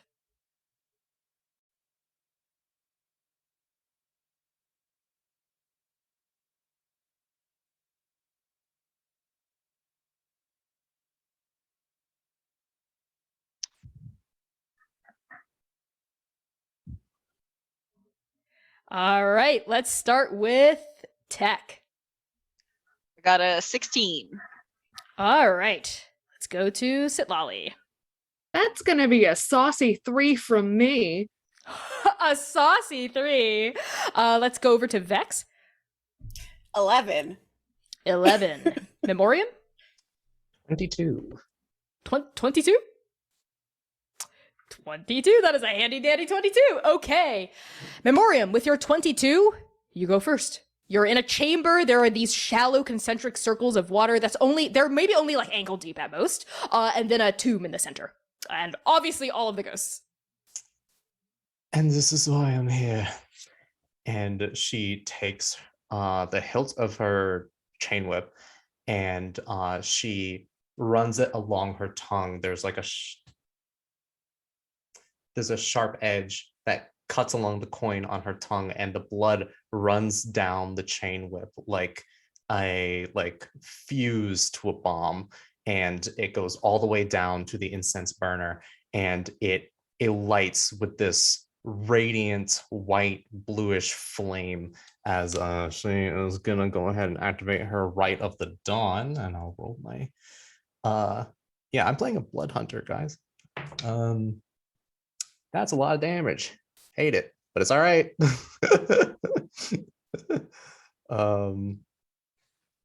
And so when it happens, the weapon is shedding a light that is a 20-foot radius of bright light. I have resistance to necrotic damage. And if I hit something undead, I do a lot of damage.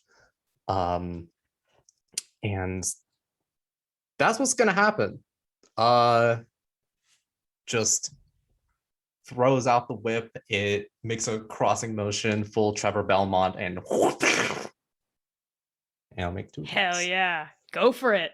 There are so many of these ghosts. Just make your attack roll and tell me what you get. First one is going to be a quick math. 21 to hit. That will hit. Generally, I'm treating these ghosts as a swarm. So Gotcha. roll your damage. Okay.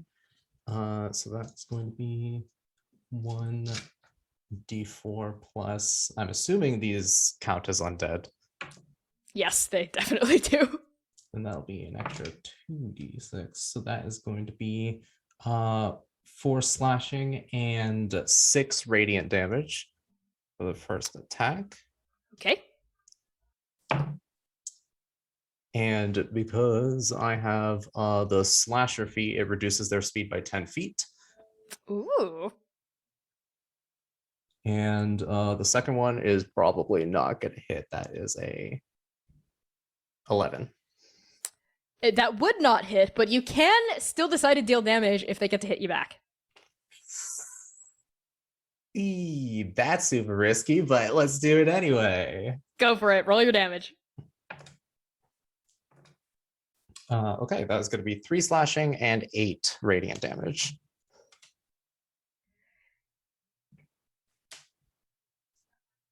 "21 ghosts explode and vanish from this space as your incense burner slash chain whip slash blood bomb just explodes and whirls throughout this space, and you take out 21 of them. We see them like go up in these like bright blooms of pure, radiant, divine, and necrotic like magic, just like little explosions going off all over this chamber. And as that occurs, Memoriam, not just you, but Tech, Vexper, and Sitlali as well. All 4 of you get the sense that these exploding spirits, well, something about the ghosts being exorcised doesn't quite ripple through the weave that regular ghosts do. Usually when you defeat a ghost and it's knocked back to the after, to the beyond, wherever ghosts go, beyond death, the weave vibrates just so in a particular way. And all 4 of you are studied enough in necromancy, in the necromantic arts, in death magic, that the vibration doesn't quite feel normal.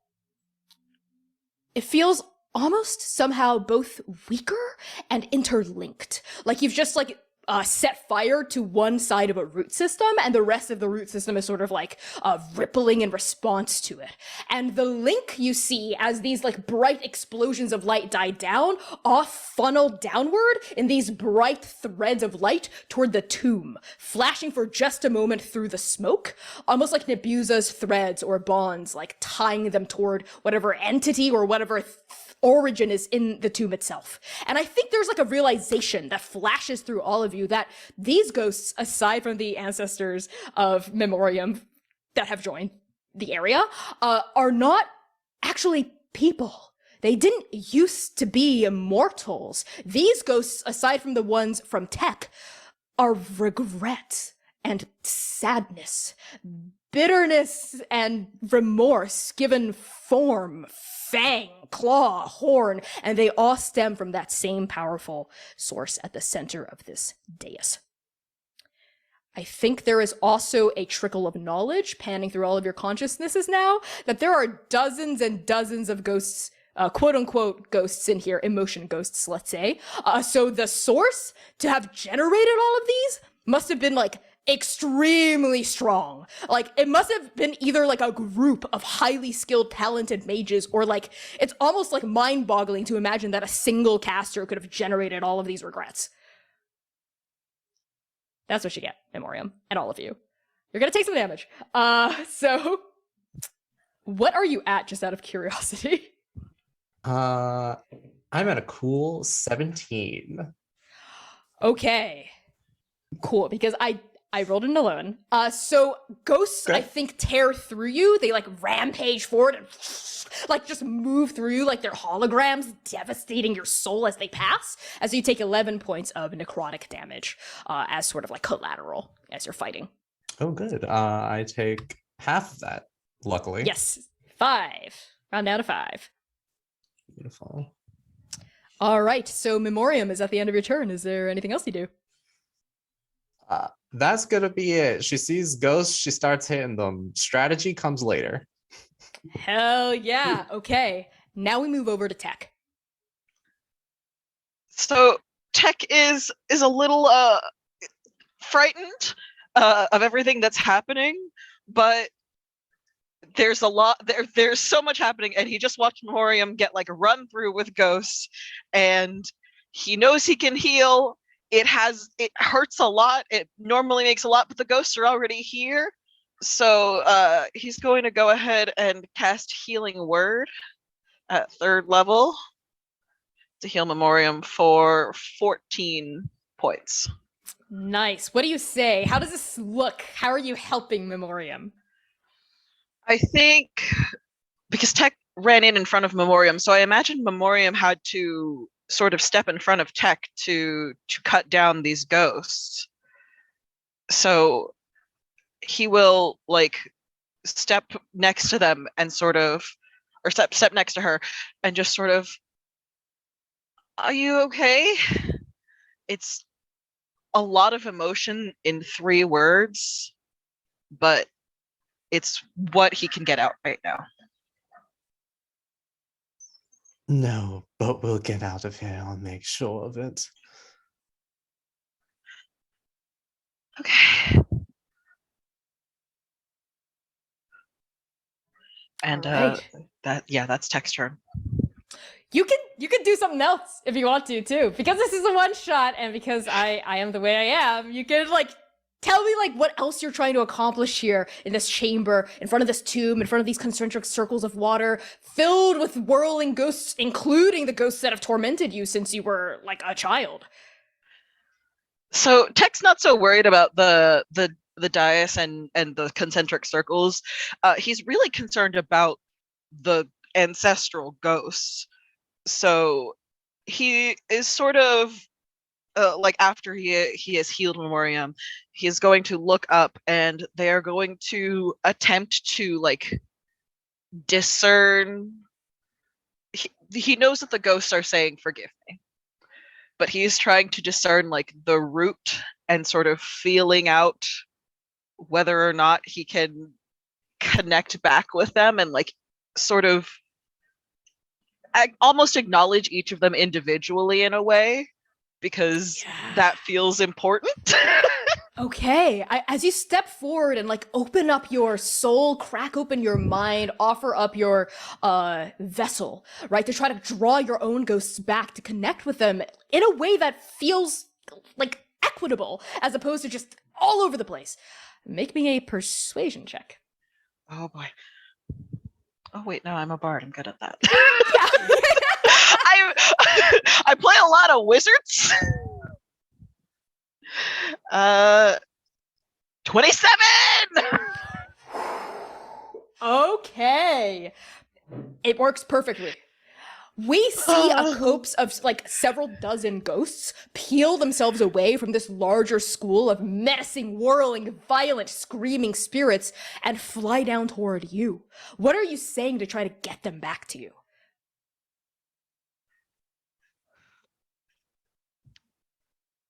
It's come home. Come back to me. Like, please, we can fix this. It is the want of forgiveness. Absolutely. You hear so many voices as each ghost enters you again and doesn't pass through the back.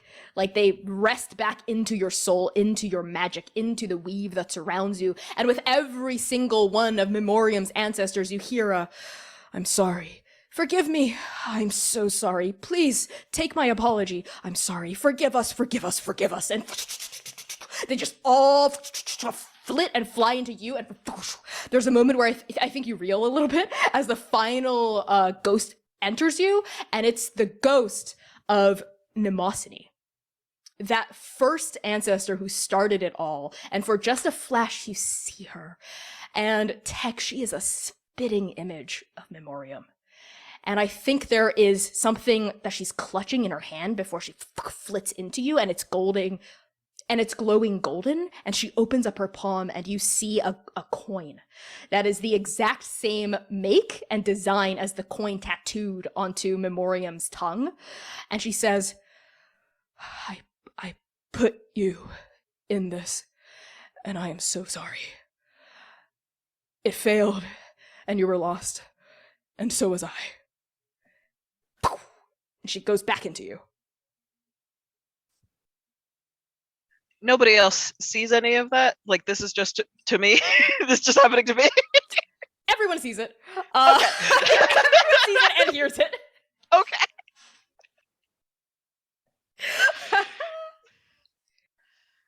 Yeah, I think Tech's gonna have to turn back to Memoriam and be like, and just What? Do you know what happened?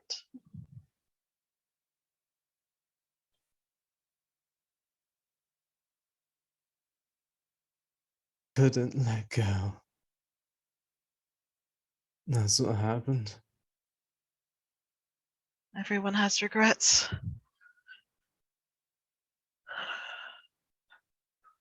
We need to get out of here. Let's. And I think on that we pan over to Vex. Okay.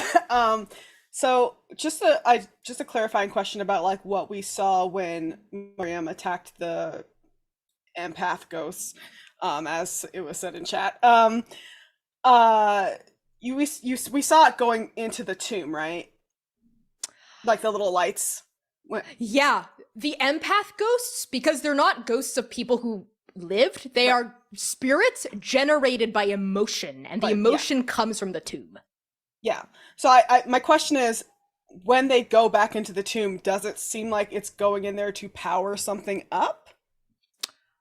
No. I won't even make you roll for it. No. They're just sort of like, kind of like what Tech is saying, they're just going home. Okay. And I guess I'll help, like, because I saw what happened with Tech. I think Vexper's like, I don't really know what's going on right now. So I'm just gonna Eldritch Blast the cloud of ghosts. Yeah, go for it, go for it. Oh, that is 18 to hit. That would hit. Roll damage. Great. Where's my... that's 10 damage. I like it. Okay, what does your Eldritch Blast look like? And what kind of damage? So, you see it's force damage. I shrug off, like I'm wearing like a little leather jacket over my crop top. You see I shrug it off, and like on my, I think I said my right arm, there's just like the sleeve of just floral tattoos, like vines and flowers, but like interwoven, or like some skulls and bones, because I have to be a little edgy. And maybe like just maybe even like one of them is like sort of a depiction of the dance. And the tattoo itself is sort of glowing, like almost like coals, that like really low, dull but also still bright, like red, like pulsating. And as she shrugs off her jacket, it like the glow gets brighter and brighter until it coalesces into my palm, and then I shoot out at the cloud. I also get another beam, I just realized, so I'm gonna roll again. Go for it. That's not gonna hit, I don't think, because that's just a 10. You can roll damage anyway if you don't mind getting smacked around by these ghosts too. You know what? Fuck it. It's a one shot. Let's go. Go for it. Yes, that's what I like to hear. That's 14 more damage. 24 more empath ghosts explode against like the force of your two blasts, like huge mushroom clouds against Memoriam's various smaller but still devastating explosions, right? And I think as that happens, several of these ghosts also swoop toward you, right? Like attracted to this new person that's now attacking them, and just like with Memoriam, like a whole retinue of them passes through you and devastates you on the way. Right, just like lightning cutting through a storm cloud. So you are going to take 19 points of necrotic damage from these ghosts. Halved because I'm resistant. Yeah, I should have known that you core motherfuckers would resist necrotic damage. I should have known. So that's 9 points of damage for you. Yep. And let's see if I have any bonus actions that I want to take right now. No, I'm good for now. Okay. Vexper.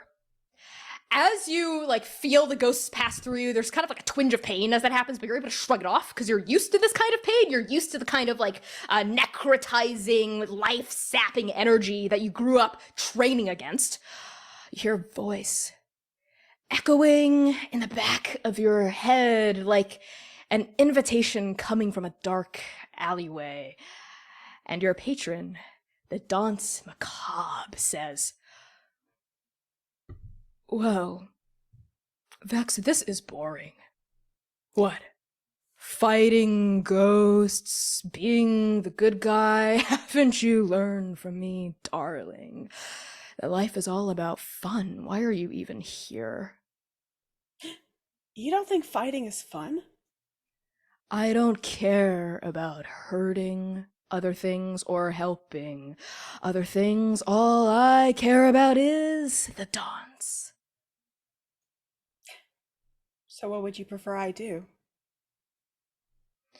Well, do what Dance? you've always done, my darling. Dance and listen to my lead. You came to me when you were lost and angry. I gave you freedom, I gave you power. I mean, the least you can do is pay me back by following my lead, no?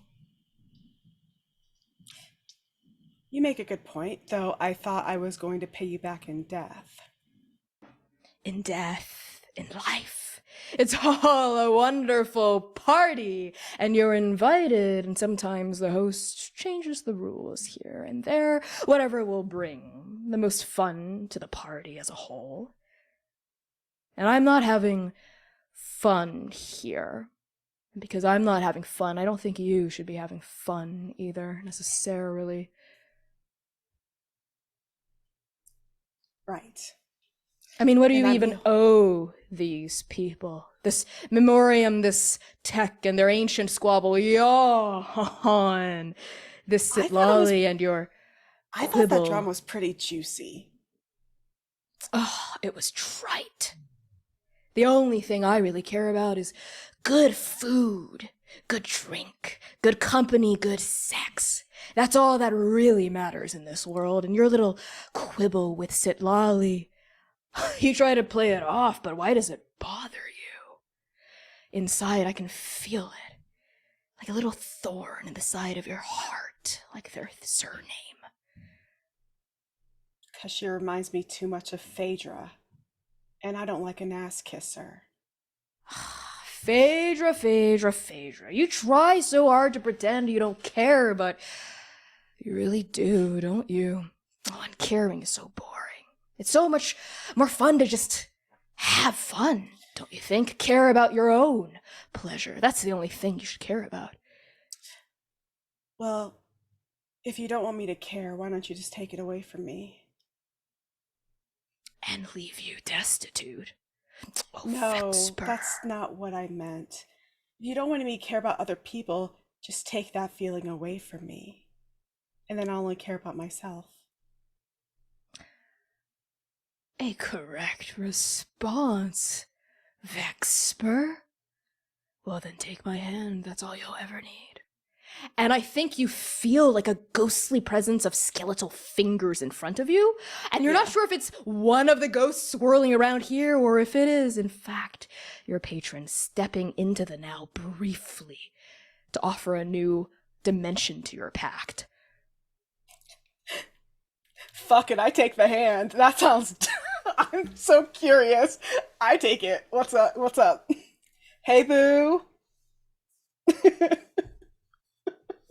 Okay, Vexper, as you reach forward to take this hand, that's at the end of your turn. We pan across this space to find Sitlali. What's your passive perception? 23. Well, you notice that. You notice that thing going on with Vexper, and obviously you also notice everything happening with Tech and Memoriam. The top of your turn, Vexper has just reached out and has started to grasp these skeletal fingers peering out into the now. What do you do? God. For once, Lolly is not the drama, and they aren't sure how they feel about that. But I think Sitlali steps forward, closer to Vexper, closer to the menagerie of empath ghosts. Is that what we're calling them? Sure, empath ghosts, yeah. Lilith. And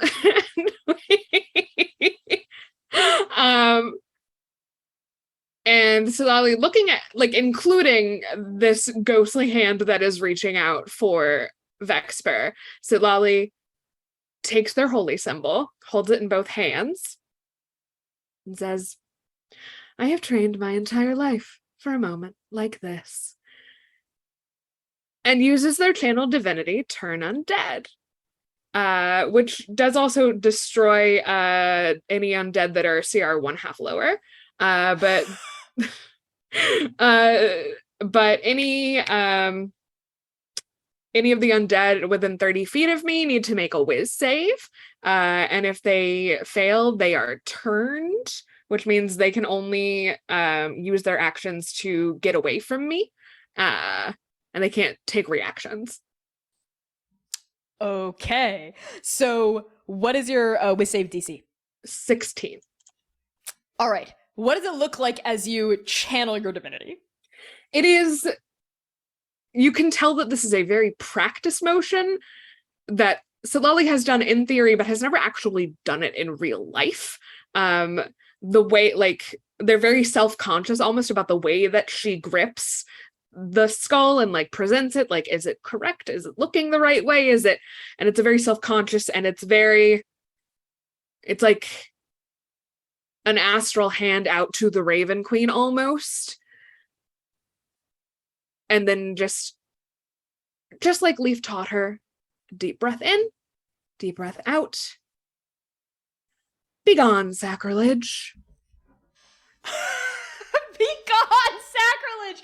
I love that. Exploding out of you, Sitlali Thornheart, is a massive force field of radiant magic.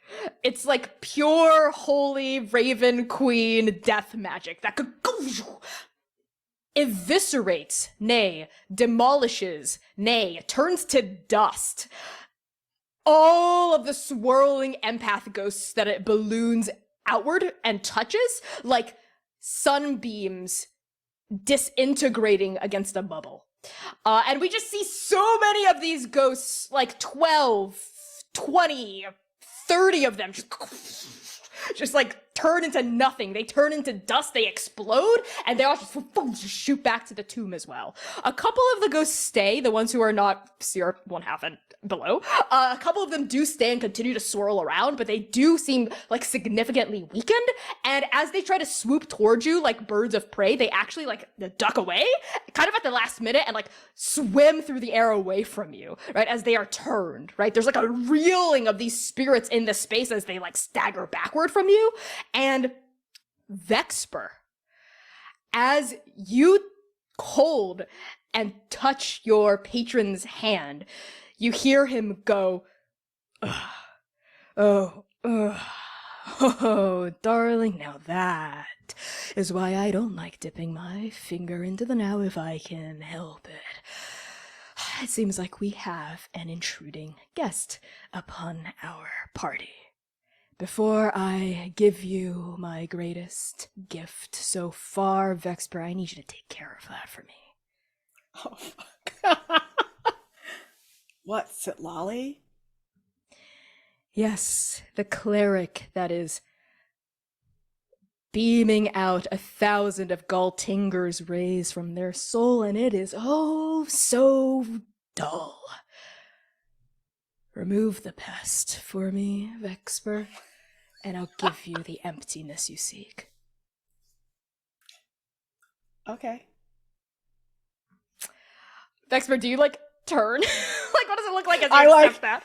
I think, like, my patron says all this to me, and you do that, you know, I look over at Sitlali like the same way you do when, like, your friends are talking shit about somebody, and you just, like, look over to see who they're talking about. It's that kind of look, and I'm just like, bet. Okay, yeah. Sitlali, as your channel divinity starts to die down and the light flares down, you see Vexper return. And the look on her face, I think you can read it with like that insight check from earlier. It is like she's about to attack you. Like she's about to like go off on you, about to do something toward you. And you also sense that like skeletal finger retreat back into, well, not in the now anymore. It's gone. So whatever it was is definitely that same presence, that same emissary you sensed earlier in the antechamber. And if you would like, you can make me another Arcana or Religion check to see exactly what the relationship, exactly what the fuck is happening, like, going on there. So that's natural 20. So 28. Religion. Jesus fuck. Okay, yeah. So with a 28, the emissary that had retreated away from the now and folded back into wherever it's going feels to you almost like a little bit like a black hole. Like there's something so beautiful about it and so entrancing and hypnotic about it even, and it's gorgeous and it's scintillating and radiant, yes, but in a kind of like gravitational way. And you see it on Vexper. The pact written in the tattoos and the light and the magic thrumming through her soul. And you also feel, I think, the weave pulling at her soul toward the emissary. And I think you get a sense of like, just as this emissary feeds Vexper magic, it also feeds off of her. Specifically, it seems to be like sucking or sapping like a black hole joy, pleasure, happiness out of Vexper for itself.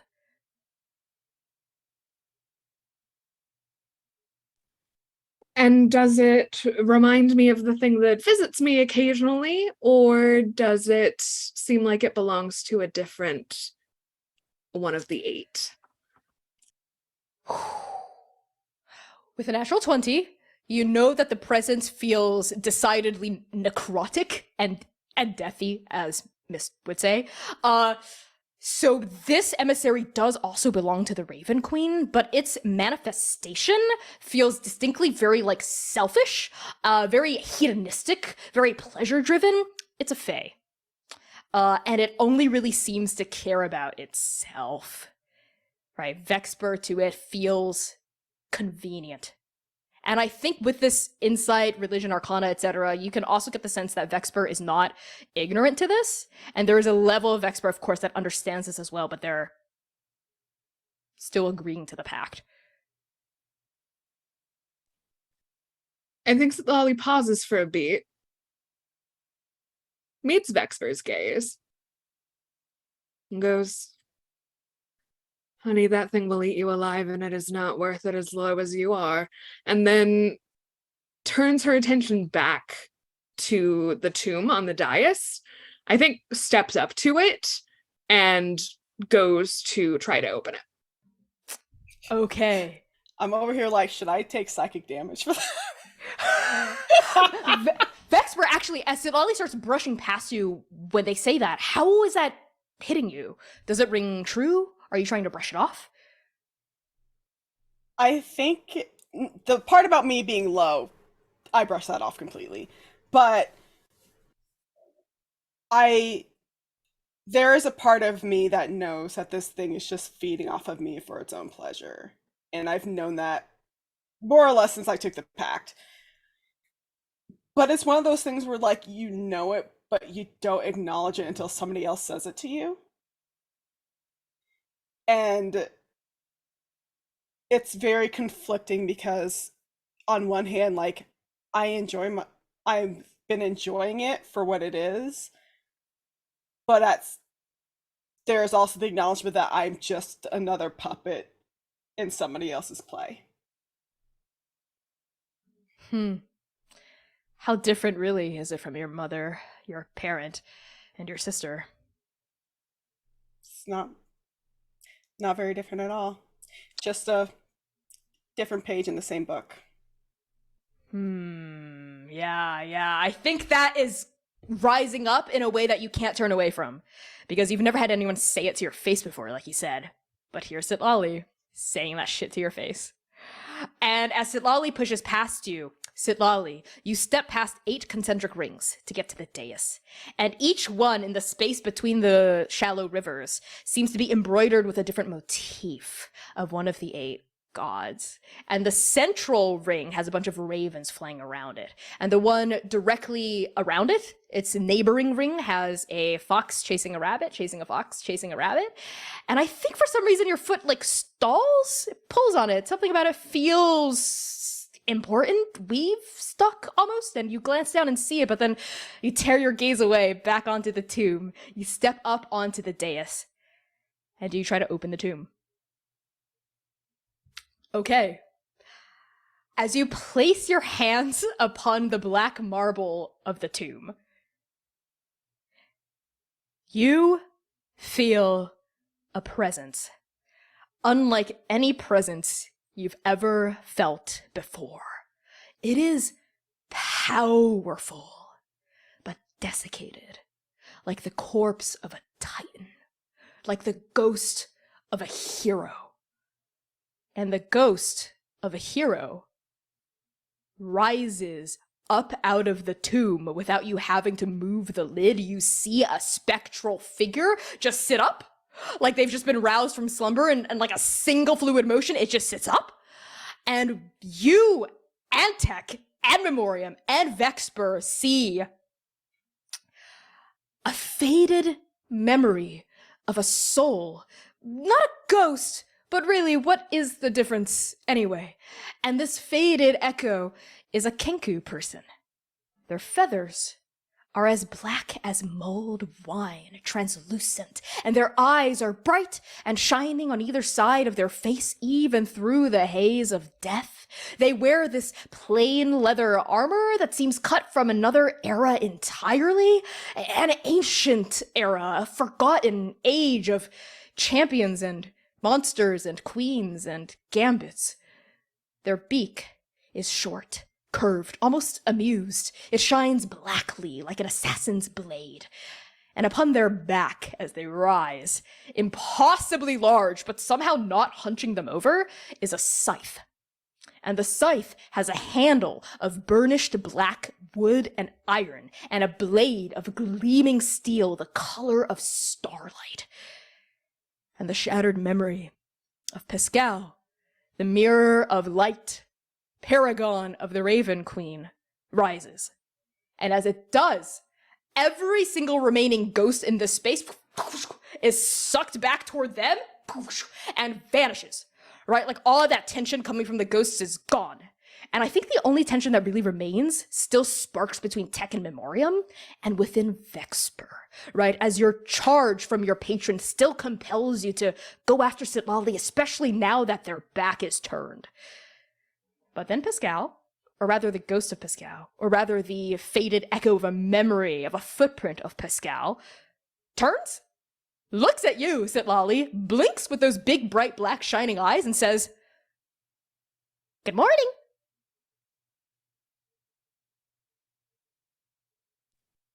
Do I recognize who this is? Do the moving pieces, does the white woman doing math meme happen for Sitlali? Yes, it absolutely does. Okay. Paragons of the Eight, you all would know, were like Knights of the Round Table-esque level of fairy tales, right? Like they were like storied champions of Endake's past who brought the realms together during the Gambit of Queens and helped commence the great rebuilding after war shattered Endake. And they were basically the progenitors of the Eight Nations as we know them today in our modern world. But they're more or less fables. Some people believe they existed, others don't.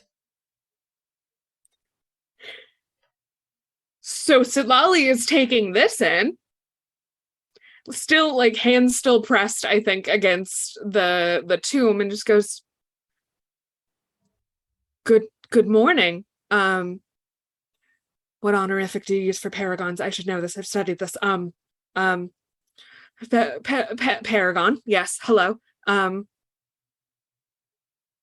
Hello. Yes. Hello. You're here still with us, or are you were in the after or the beyond? I'm not sure where paragons go. Sitlali Thornheart, you carry so much burden and sadness within you, a dark well that light struggles to break through. So much sorrow, so much doubt teems within you, a perfect mask for a perfect student. I am not really here. I am a hologram of a ghost of an echo, I think. Hello. I'm not. I have zero doubts whatsoever. I am I am picturesque. I am perfection, actually. But you, for what purpose have you been left? If you are a hologram, a memory, what is your purpose? Is your talent here? We kind of came for that. We're here for that. It's very Oh. important. Yes, my talon. Oh, well, you see, Adolin is not the only time when the veils between the now, the after, and the beyond grow thin. There are holy places, sacred places, ritual spaces where the veils might become porous, where we, paragons, can perhaps travel to places we used to be, where we lived, where we died. You know, life, death, magic, they are quite strong. Yes. So your talent is where? Oh! Memoriam? Tick! Vexper Grimsbane? Hello? As this is happening, I like turn to like the presence where I can feel my patient and say, do I still need to attack her? Because I think she just got murdered by that crow.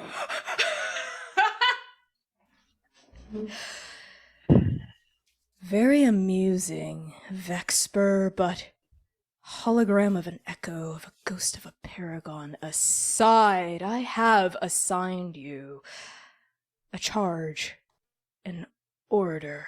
Are you refuting it? Their back is turned. The time to strike is now. See, here's the thing though. We made a deal and you never said that you were going to be making changes to that deal. Well, it is not my fault if you don't read the fine print, darling. There was no fine print. It was an oral contract. Sorry, I'm immature. It was Verbal contract or an Thank oral you. contract? both, honey. What's up? Don't ask questions you don't want the answer to.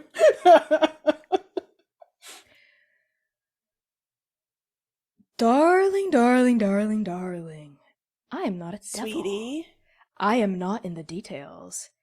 I take what I want and I leave what I don't.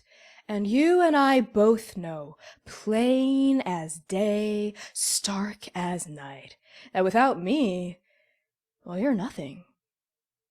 I give you magic. You think you have talent outside of this. I don't think it's true that you will be nothing without me. I think that you need me. And that's the truth of it all. You came to me. I didn't ask for you. You, perhaps, are a paragon as well, a paragon of projection. I have so many warlocks all across the now who dance and dance and dance in my name. Right now, I am talking to 1,100 of them simultaneously across the realm. You are nothing to me. You are a fun interference, but I am everything to you. Or do you try to be independent now when you have never, ever known who you were in your entire life? I give you direction, Vexper. I give you meaning. All I ask for is your joy. You don't give me direction. You give me orders, which is not the same thing. You Aren't they? For didn't you? show up to help me. You showed up to help yourself. And you might have 1,100 other patrons out there, but clearly they're not enough because you wouldn't have sought me out if that were the case. Darling, darling, don't we both know that a party... Sweetie, honey, you keep talking, but you keep saying the same thing. The smallest dogs bark the loudest, Vexper. Goodbye. And their bites still hurt. There is a sever, a sensation of weave being snapped within you, Vexper, as the presence of your patron just vanishes. Gone. I Just like that. I think that it reflects, so like the flowers on her arm were always there, and it's like the skeletal figures were like the ones that came from her patron, and so those are just gone, and there's like scars where they used to be. Yeah, I think it just like the scar work carves through your flesh all the way up through your arm, like ripping through body, mind, soul at the same time. And this, I think, pain overwhelms you as the weave is cut, as your connection is severed, as your magic even. So much of your magic, so much of your power is also taken, just seized, right? Thrown out into the cold, right? Like a guest kicked out of a warm party. And I think as this ricochets through your body, you feel your patron's kind of like parting gift, you know, kind of like letting the door hit you on the way out, ricochet through you as like one by one by one by one, you can feel your like max HP basically counting down. Like the second hand on a clock counting down to midnight. And you can feel like the life beginning to leach away from your body, away from your soul, second by second, moment by moment. And all of you in this chamber can feel it as well. The weave tightening and elasticizing and tensing around Vexper, and then loosening, and then tensing, and then loosening. And then Pascal straightens and says, "Oh, that's not good." Can I do a deception check to play it off like I'm okay? Sure, do make a deception check at disadvantage. Oh fuck, okay. Disadvantage is, what is that? 15. The rest of you can make a perception check if you want, I think.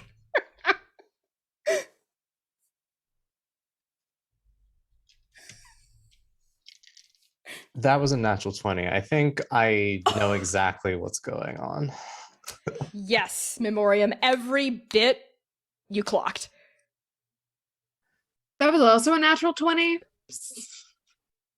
Memoriam and Sitlali have completely read the room correctly. Now I have to roll. Now I have to try. I wasn't gonna. Ah! No fucking way. No fucking way. Yes, 20? yes, yes. Oh my god, I will tilt my camera down. I will. No, I believe you completely. we believe you. Holy Oh my god. I am. The universe said, read this bitch to filth. I'm gonna join the party and use the autocrit that was given to me for Pascal. Pascal's ghost. So every single other person in this room knows exactly what has happened and knows that Vexper is putting on a brave face. I'm literally just, I'm crying. I'm like, I'm okay. You're like still trying to strike a pose, but like tears are streaming down your face and you are not looking good. Like second by second. Can I? My hotness is draining away. Can I try something a little funky? Yeah, go for it. Memoriam is going to Tech, you have the coin, right? What?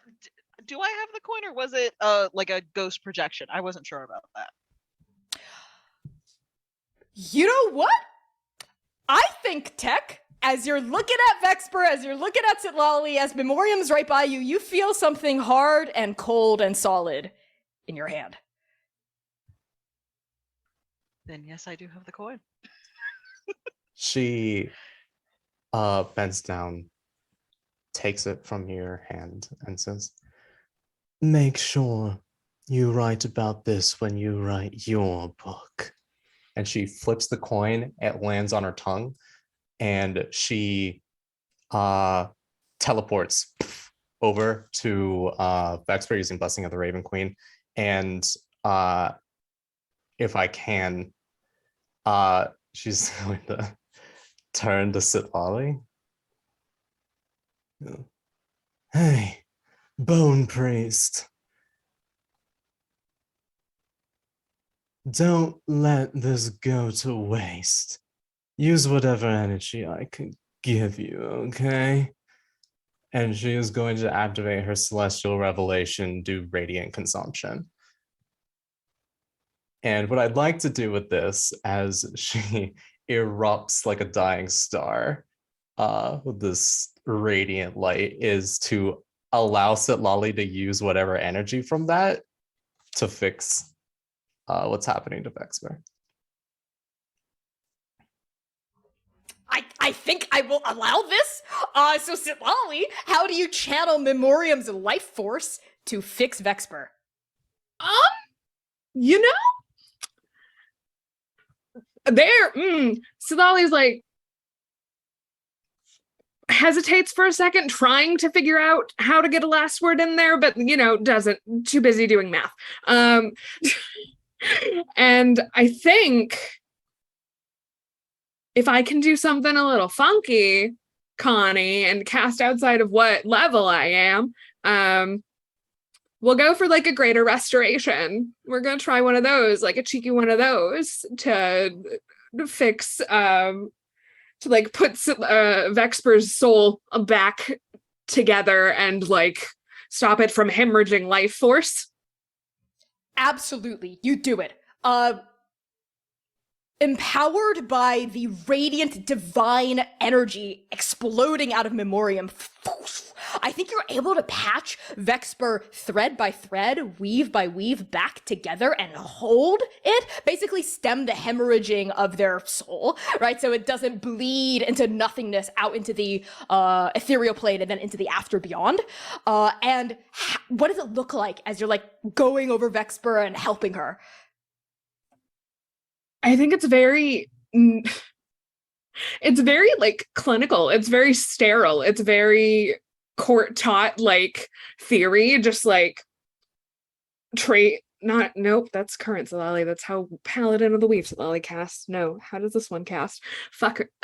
I think just like one hand on their holy symbol, the other just kind of tracing like the literal like body like in the air over Vexper's actual body, where like the where like the veins would be, and like basically tracing the air above Vexper's like anatomy to close it up and like not conceal, but like make the thing do better. Restore. Restore. That is the word. Vexper. Yeah, Yes. yeah, totally. You make the thing do better. I like to make the thing do better a lot more than anything else. Make the thing do better. That's what I say to my body all the time. Do better. Your thing is done better, as Sitlali very surgically basically shoves your soul back into your body and like snatches your mind out of the ether and like shoves it back into your soul as well. And then you feel like life gush back into your lungs, and that pain and that hemorrhaging stop. And you like look into Sitlali's eyes, and I think you know it in that moment that you owe your life to Sitlali, to Memoriam, to Tech. And upon the dais, Pascal stands up, like translucent, floats out of the grave, out of the tomb, and is like completely ghostly. Still has that huge scythe strapped to their back, and it sort of cocks their head, looking at each of you in this chamber, and says, "Wow, I see so much regret, and grief, and sorrow, and despair, and trauma inside of this room, just like me. All of my regrets, all of my what-ifs swirling around me. What if I had been a better paragon? What if I had not failed my friends so much? What if I had convinced them to talk to it and not just gone after it like hounds of war? Maybe this could all be better, but the time has passed for regrets. 2 of you still need help. Sitlali Thornheart, you asked about my talent?" And Pascal holds up a clawed hand and breaks off a talon. And as they do, they come down the dais and they reach it forward to Tech and Memoriam. And upon their feathered hand, that talon ripples into reality. It no longer becomes ghostly. It starts to become a solid black curved claw. There is still a curse binding your ancestors together. You two reincarnations, Memoriam and Tech, Mnemosyne and Tristeza. This can unbind fate, can break the curse.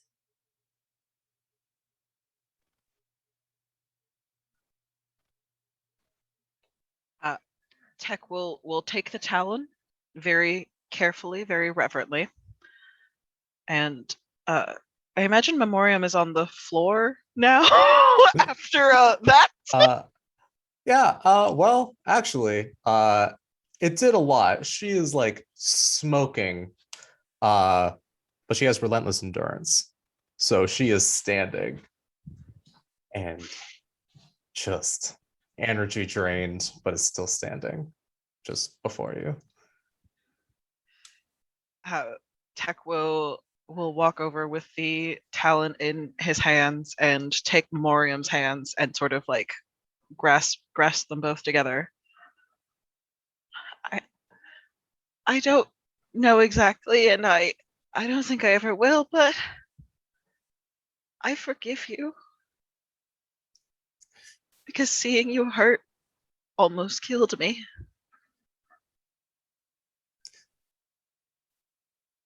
And part of me, whatever part of me that is,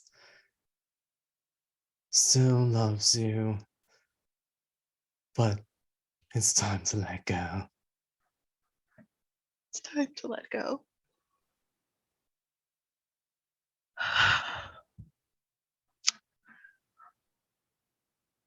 And Tech is going to stab themselves with the talon. The curse that binds your soul, Tech, to Memoriams snaps. It breaks. It is painful and painless, radiant and dark, lucent and tenebrous, and it explodes outward in beams of pure shadow between the two of you, covering Memoriam, covering Tech, covering Vexper, covering you, Sitlali, and covering Pascal. As this curse finally, after generations and generations, shatters. And on that shatter, on that ringing out, I think darkness now falls over this scene. And when we light up again, I think the first person we find is Vexper. Vexper, in the time since this fateful dungeon delving, where do we find you now? I think she's still at Blackspire, probably just wandering around trying to figure out what her purpose is. She doesn't have any power. As far as she knows, she doesn't have any power. And I guess just sort of being less of a bitch to everybody as a way of saying thank you. Yeah, I think we find you in a quick scene with Leaf, this fear-bulg prophet with these long downturned bovine ears and this soft kind of wet pink nose and these big dewy like brown eyes draped in the vestals of the court. We find you in kind of like, I think maybe a dressing chamber of Blackspire Castle that she'd called you to before the farewell ceremony, spearheaded by Sitlali himself.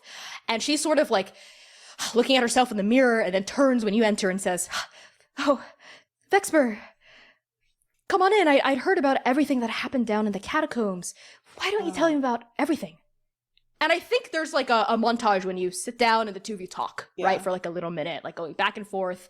And then kind of like during this conversation, Leaf reaches forward and cups your hand in hers and says, "Vexper, I'm so proud of you for finding your own path now. That's all I ever wanted for you, was for you to be able to make your own choices." That's all I ever wanted for myself. But thank you, Leaf. I think that you're the only person who ever saw potential in me. and I didn't realize it until after. Thank you, Vexper, for coming into my life. The stars have spoken to me. We have a long and fruitful mentorship-student relationship in our future after I return from the prophetic journey, which Mist keeps calling a honeymoon, which is also true, but we do have a mission here. I'll see you back home in Blackspire after we return, and I'll show you the ropes. I'd like that. Thank you. I like that too, Vexper.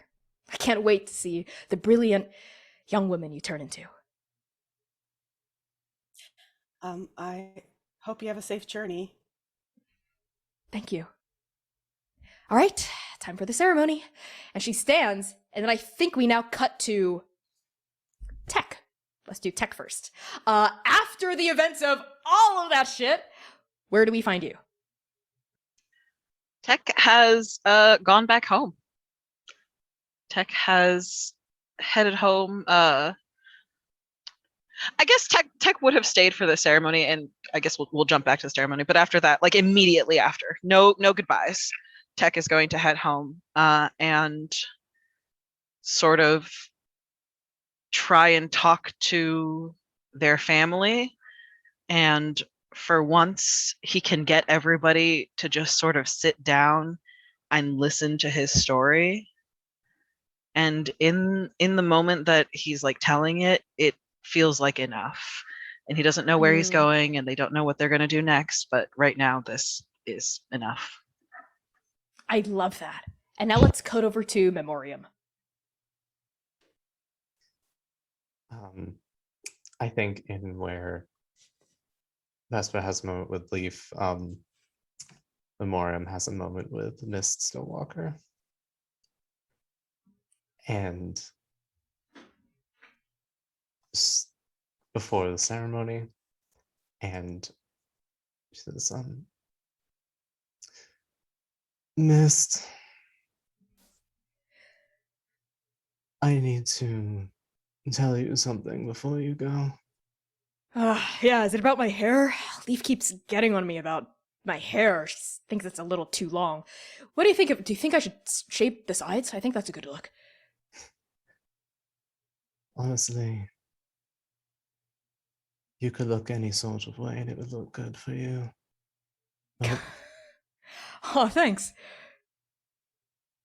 Miss, the curse is broken. Oh, fuck! You did it? You filled the quota? Fuck, hell yeah! And she shows her tongue, and there's a platinum sheen to the tattoo. And whoa, look at you! And and Mist rushes forward and cups both sides of your face as your tongue is out, and like brings you close, and is like staring so close at your eyes, your nose, your lips, your mouth. Whoa! Wow! Fuck, that's beautiful, and congrats! I'm so happy for you. And then she like pulls you into a hug. Thank you. I'm leaving the courts. What? I was bound here by this curse. I had to be here. I need to go find who I am without this curse now, Mist. And I just wanted to tell you. Really, I wanted to show you. And she leans in and gives Miss a kiss on the lips and says, "It's better to have loved and lost, Mist. If you ever lose someone, let go." Mist freezes as you kiss her. And then, toward the end of the kiss, she relaxes and leans into it. And when you pull away and say that, she says, Mori, Wait. No, wait. I have to go. I'm literally about to leave, but... Maury, wait, promise me you won't leave the court until I come back. Okay? Because Can we talk about this? We literally don't have time right now, but we'll have all the time in the world after I return, and just... Please, it'll only be like 2 weeks. Okay. Just don't make me chase another ghost, miss. Please. And she leans in and kisses you again and pulls you close, cupping you on the small of the back, right where she cupped you back at that training field. And when she pulls away, she says, I promise. And we cut away from you to Sitlali. I think Sitlali had a hell of a time trying to explain why there was no Talon for the ceremony to the Dexai, and that they had literally spoken to the Paragon and all of that. And I think they have been frantically, prepping for the ceremony. And in the back of their head, just one word keeps kind of repeating itself.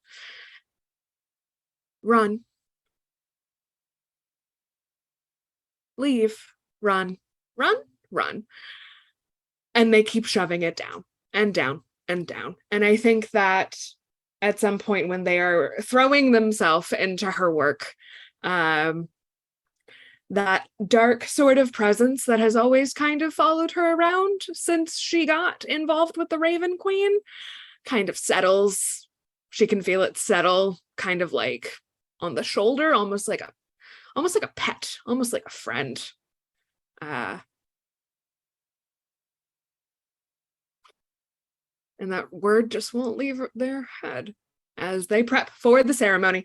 And the ceremony is what's important right now. That's what we're doing. That's what's important. Leaf is the most important thing right now, and Mist, I guess, is also there. So that's where they're at. I think the last scene we leave you and our one shot with is the ceremony happens. It's great. It's fine. Tons of devotees of the court are there. There's a lot of polite clapping. There's a lot of chanting and knuckle bones rattling. And then after the ceremony, when Mist and Leaf are at the gates of Blackspire and about to leave, Leaf actually moves away from their horses and goes over to you, Sitlali, kind of pulls you aside and says, Sitlali, my brightest star, there's something I've been wanting to talk to you about. I think we'll only have time once Mist and I come back. It's about the darkness in your soul, Sitlali. I can sense it, and I have some advice for you if you'll have me. I don't know if it's necessarily within the soul or more of a presence without the soul. It's fleeting. I don't know, Leaf. But yes, of course, always. I'm always here to listen to you. And when you get back, I will be waiting. Your shining star, always. Just like the stars have told me. Well, then we will talk when I come back with Mist. Sitlali, just know that if there's anything in your heart, any regret or fear or doubt, you can always share that with me. I'm always here to listen. Right, I'll of course. Always be here for you. Yes, of course. Of course, Leaf. All right. I love you, Sitlali. I love you, Leaf. See you soon. And Leaf smiles, right, like hugs you, turns, and together, Leaf and Mist, upon their horses, ride off toward the Euclid Chasm.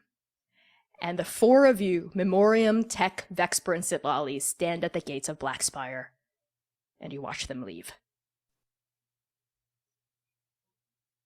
And as they go, Sitlali casts Sending and says, do us all a favor and disappear out there, huh, Stiltwalker?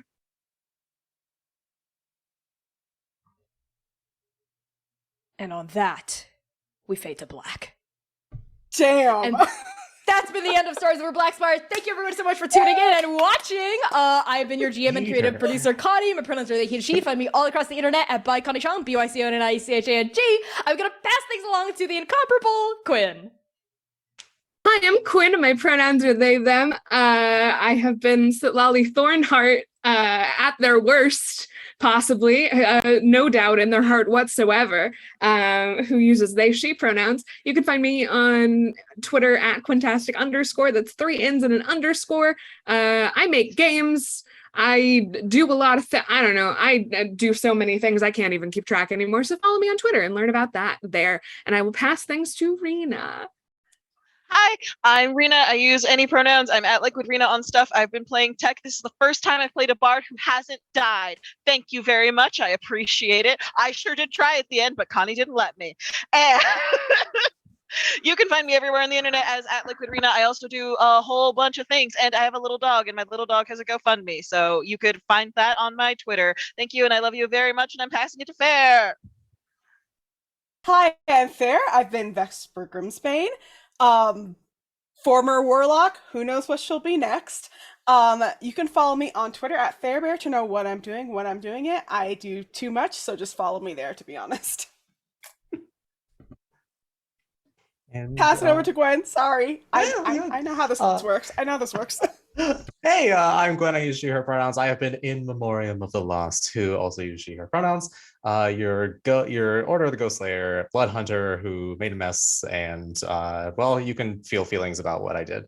You can find me at glitchy_pixie on Twitter or at glitchypixie.com. You can see me do I am a tabletop RPG Swiss Army knife. I do everything. Yeah, follow me on Twitter to find that stuff. I am the GM on Capricious Provenance, which is a actual play podcast.